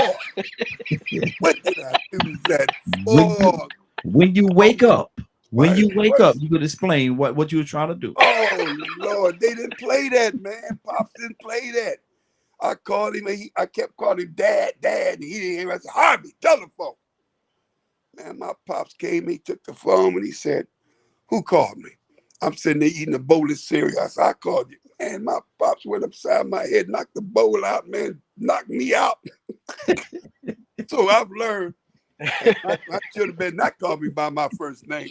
I'm going to pass on what my Pops passed on them. But nevertheless, man, I think we all contribute to understanding there's a difference between abuse, punishment, and discipline.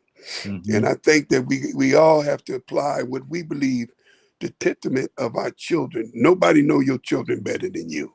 Absolutely. And women will tell you in a minute, you know, when they with somebody that ain't that child's daddy, don't you put your hands on my child like that.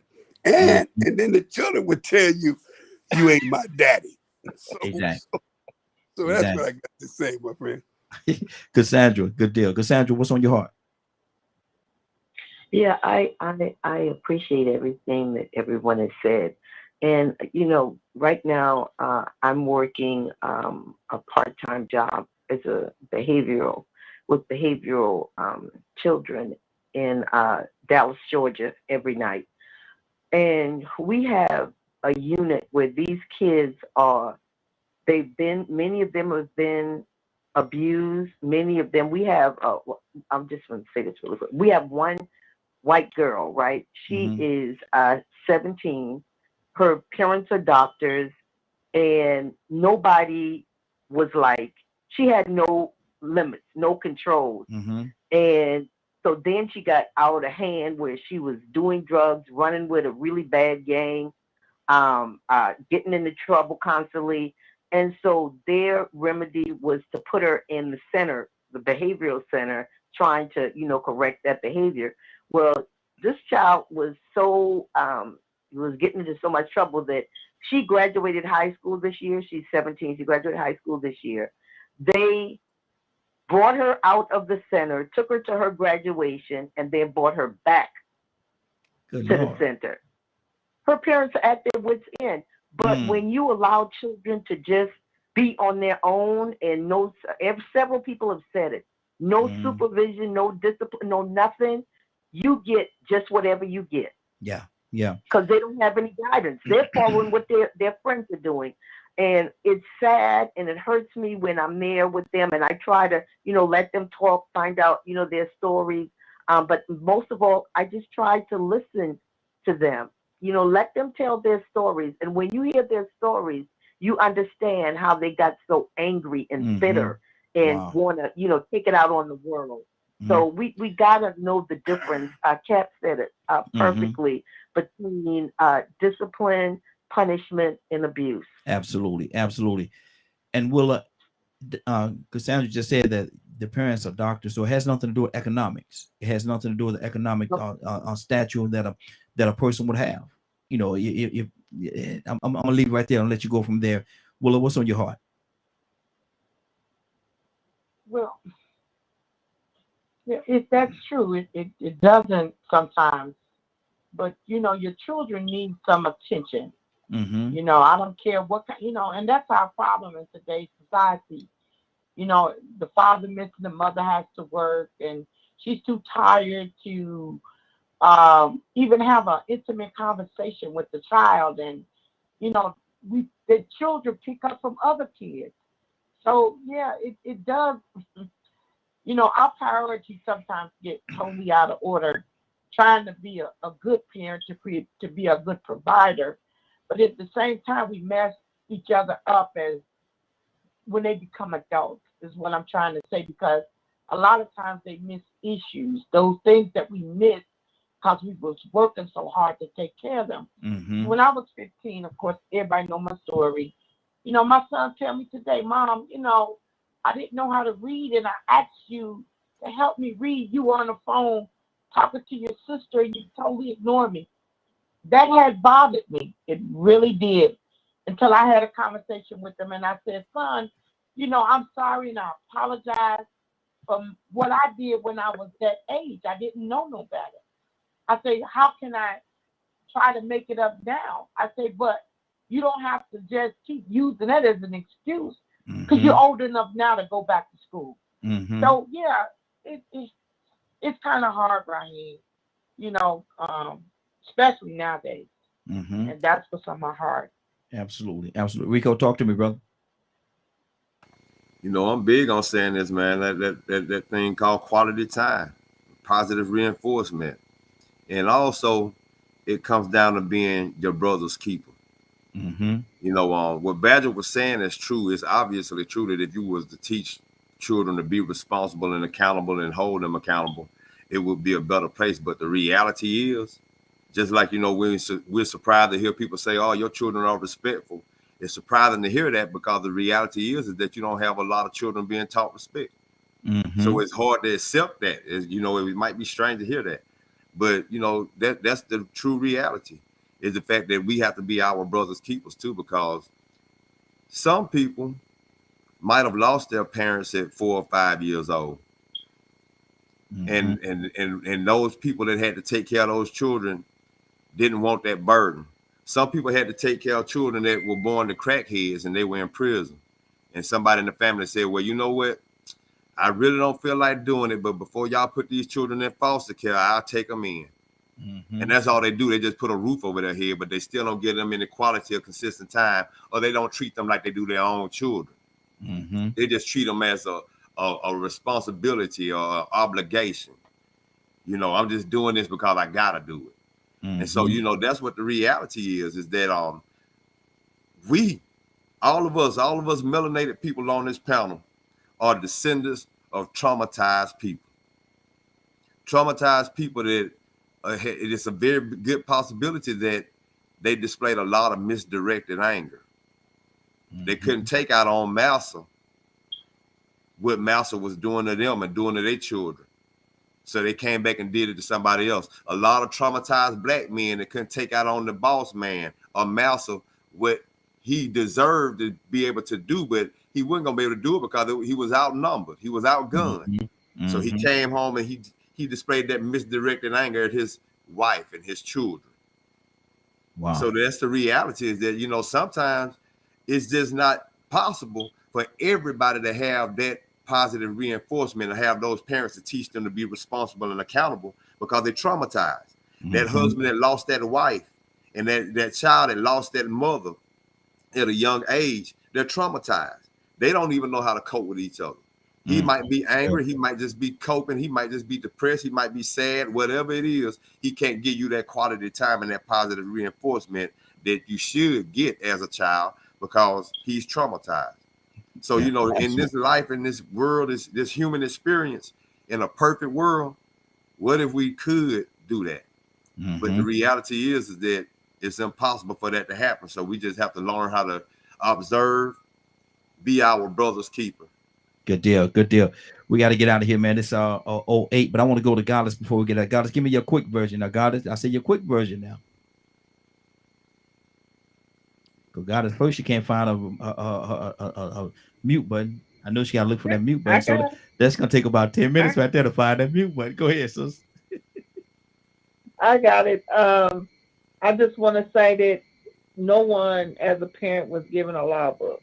Mm-hmm. We go based off of what we have learned. We go based off of what we've seen sometimes, and we think that's appropriate, and what we read. No one is given an actual pamphlet. Mm-hmm. And I always tell my daughter that only person who's going to not let you down, only one that's not going to let you down is God. Sometimes as a parent, I might let you down, but God is going to always be there for you. And you might have to forgive me of some things because I might not know. Yeah. Here today, we talk about her when she gets ready to have children, that we don't want to go to the hospital and have babies, and we want to do it appropriately and breastfeed and all that. So there's some things that I know that I've done wrong as a mother because of my selfish ways. Now, God, you know, we said your quick version now. So we just need to try to rethink, learn, and listen. Listen to what our children are saying. Good deal. Now, Toya with a T, give me your quick version. Now, God just gave me her elongated version. Toya with a T, give me your quick version. Yeah, no, I think at the end of the day, as parents, we just got to remember that we're human. Yes. And just teach our kids that we're human. And the way you learn, you teach them, be 100% honest and real with them. And just don't use physical abuse as a everyday tool. It should be absolutely like in the case of an event of an emergency, so where death is on the line. Anything other than that, you're causing borderline abuse. But thank you so much, Raheem, for having this open conversation for us, because I do believe it's giving everybody different perspectives. It's helping us reflect maybe on some of the mistakes. So, you know, I know we're running over in time, but I do believe that you're breaking yokes, even though we're running over your time. You're still working at God's time. I love y'all. Absolutely love you as well. And to God be the glory. Willow, what's on your heart? Quick version. Cassandra, coming to you next. Amen. Amen. I just piggyback off of her. It's awesome. You know, thank you too, Raheem, for this conversation. It's opened a lot of our eyes. And I just believe we need to be more intimate with our children. That's my quick version. Good deal. Cassandra? No, thank you for the topic. That's it. Good deal. Captain?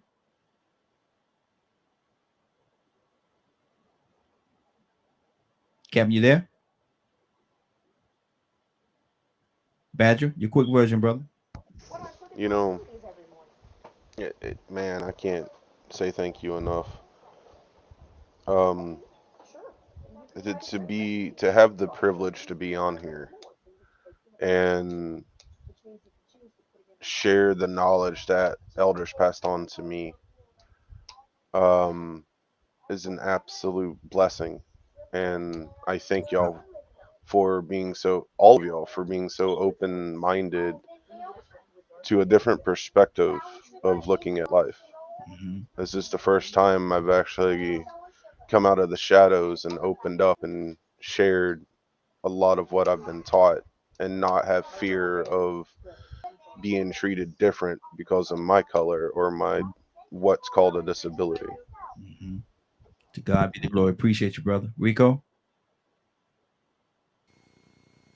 You want me to do the sign off? Because I'm good. Unless you want to go ahead and go to Leonard. Yeah, let me go to Leonard. Leonard? Man, it was a good conversation today. I'm going to respond to something that Public Enemy had put in the thing there about religion. Let me explain to somebody what religion is. Good religion is that you take care of the widows and the orphans. Good religion provides you a structure and a framework on how you should behave. You make that plan. It don't have to be somebody else's religion. It could be your religion. And if your religion is to treat everybody how you want to be treated and respecting one another, that's good religion. So we have to reinforce good religion. Come on. That's what it is. When you take away good religion from your actions and things of that nature, that's when you start to go astray. Absolutely. Absolutely.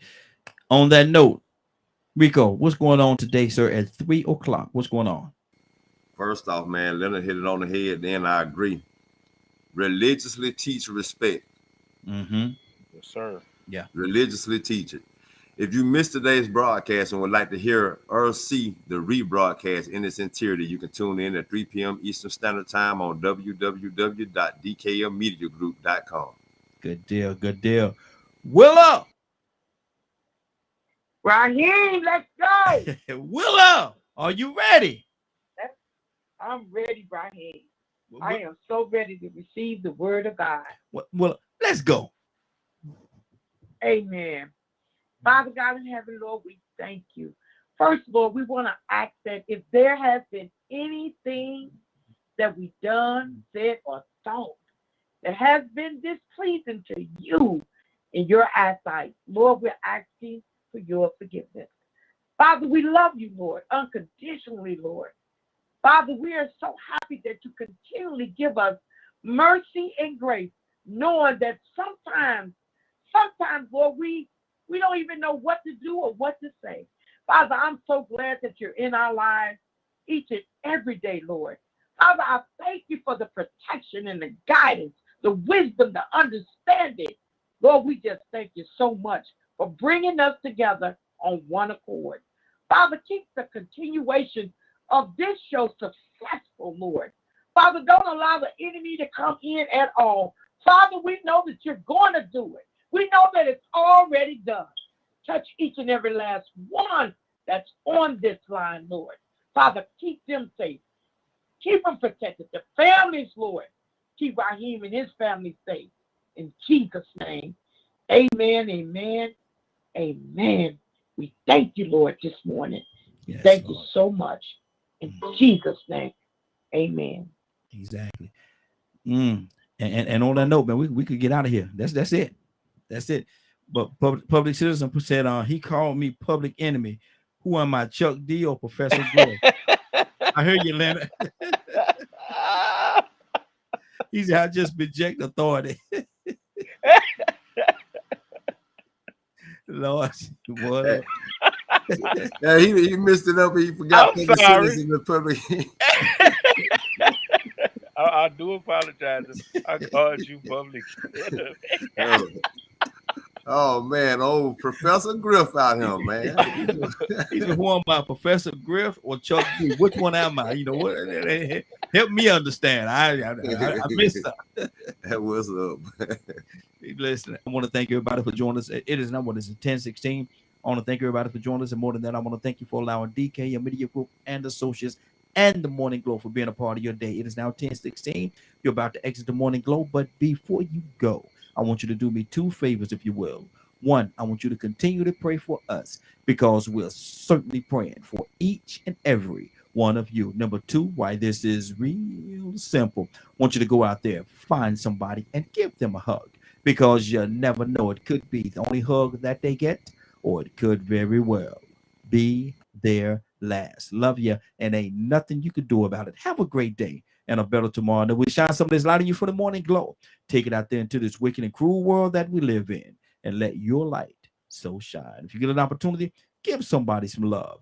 You just might find some love in return. Won't that be a beautiful thing? Have a great day, and please, please, please be blessed. Love you.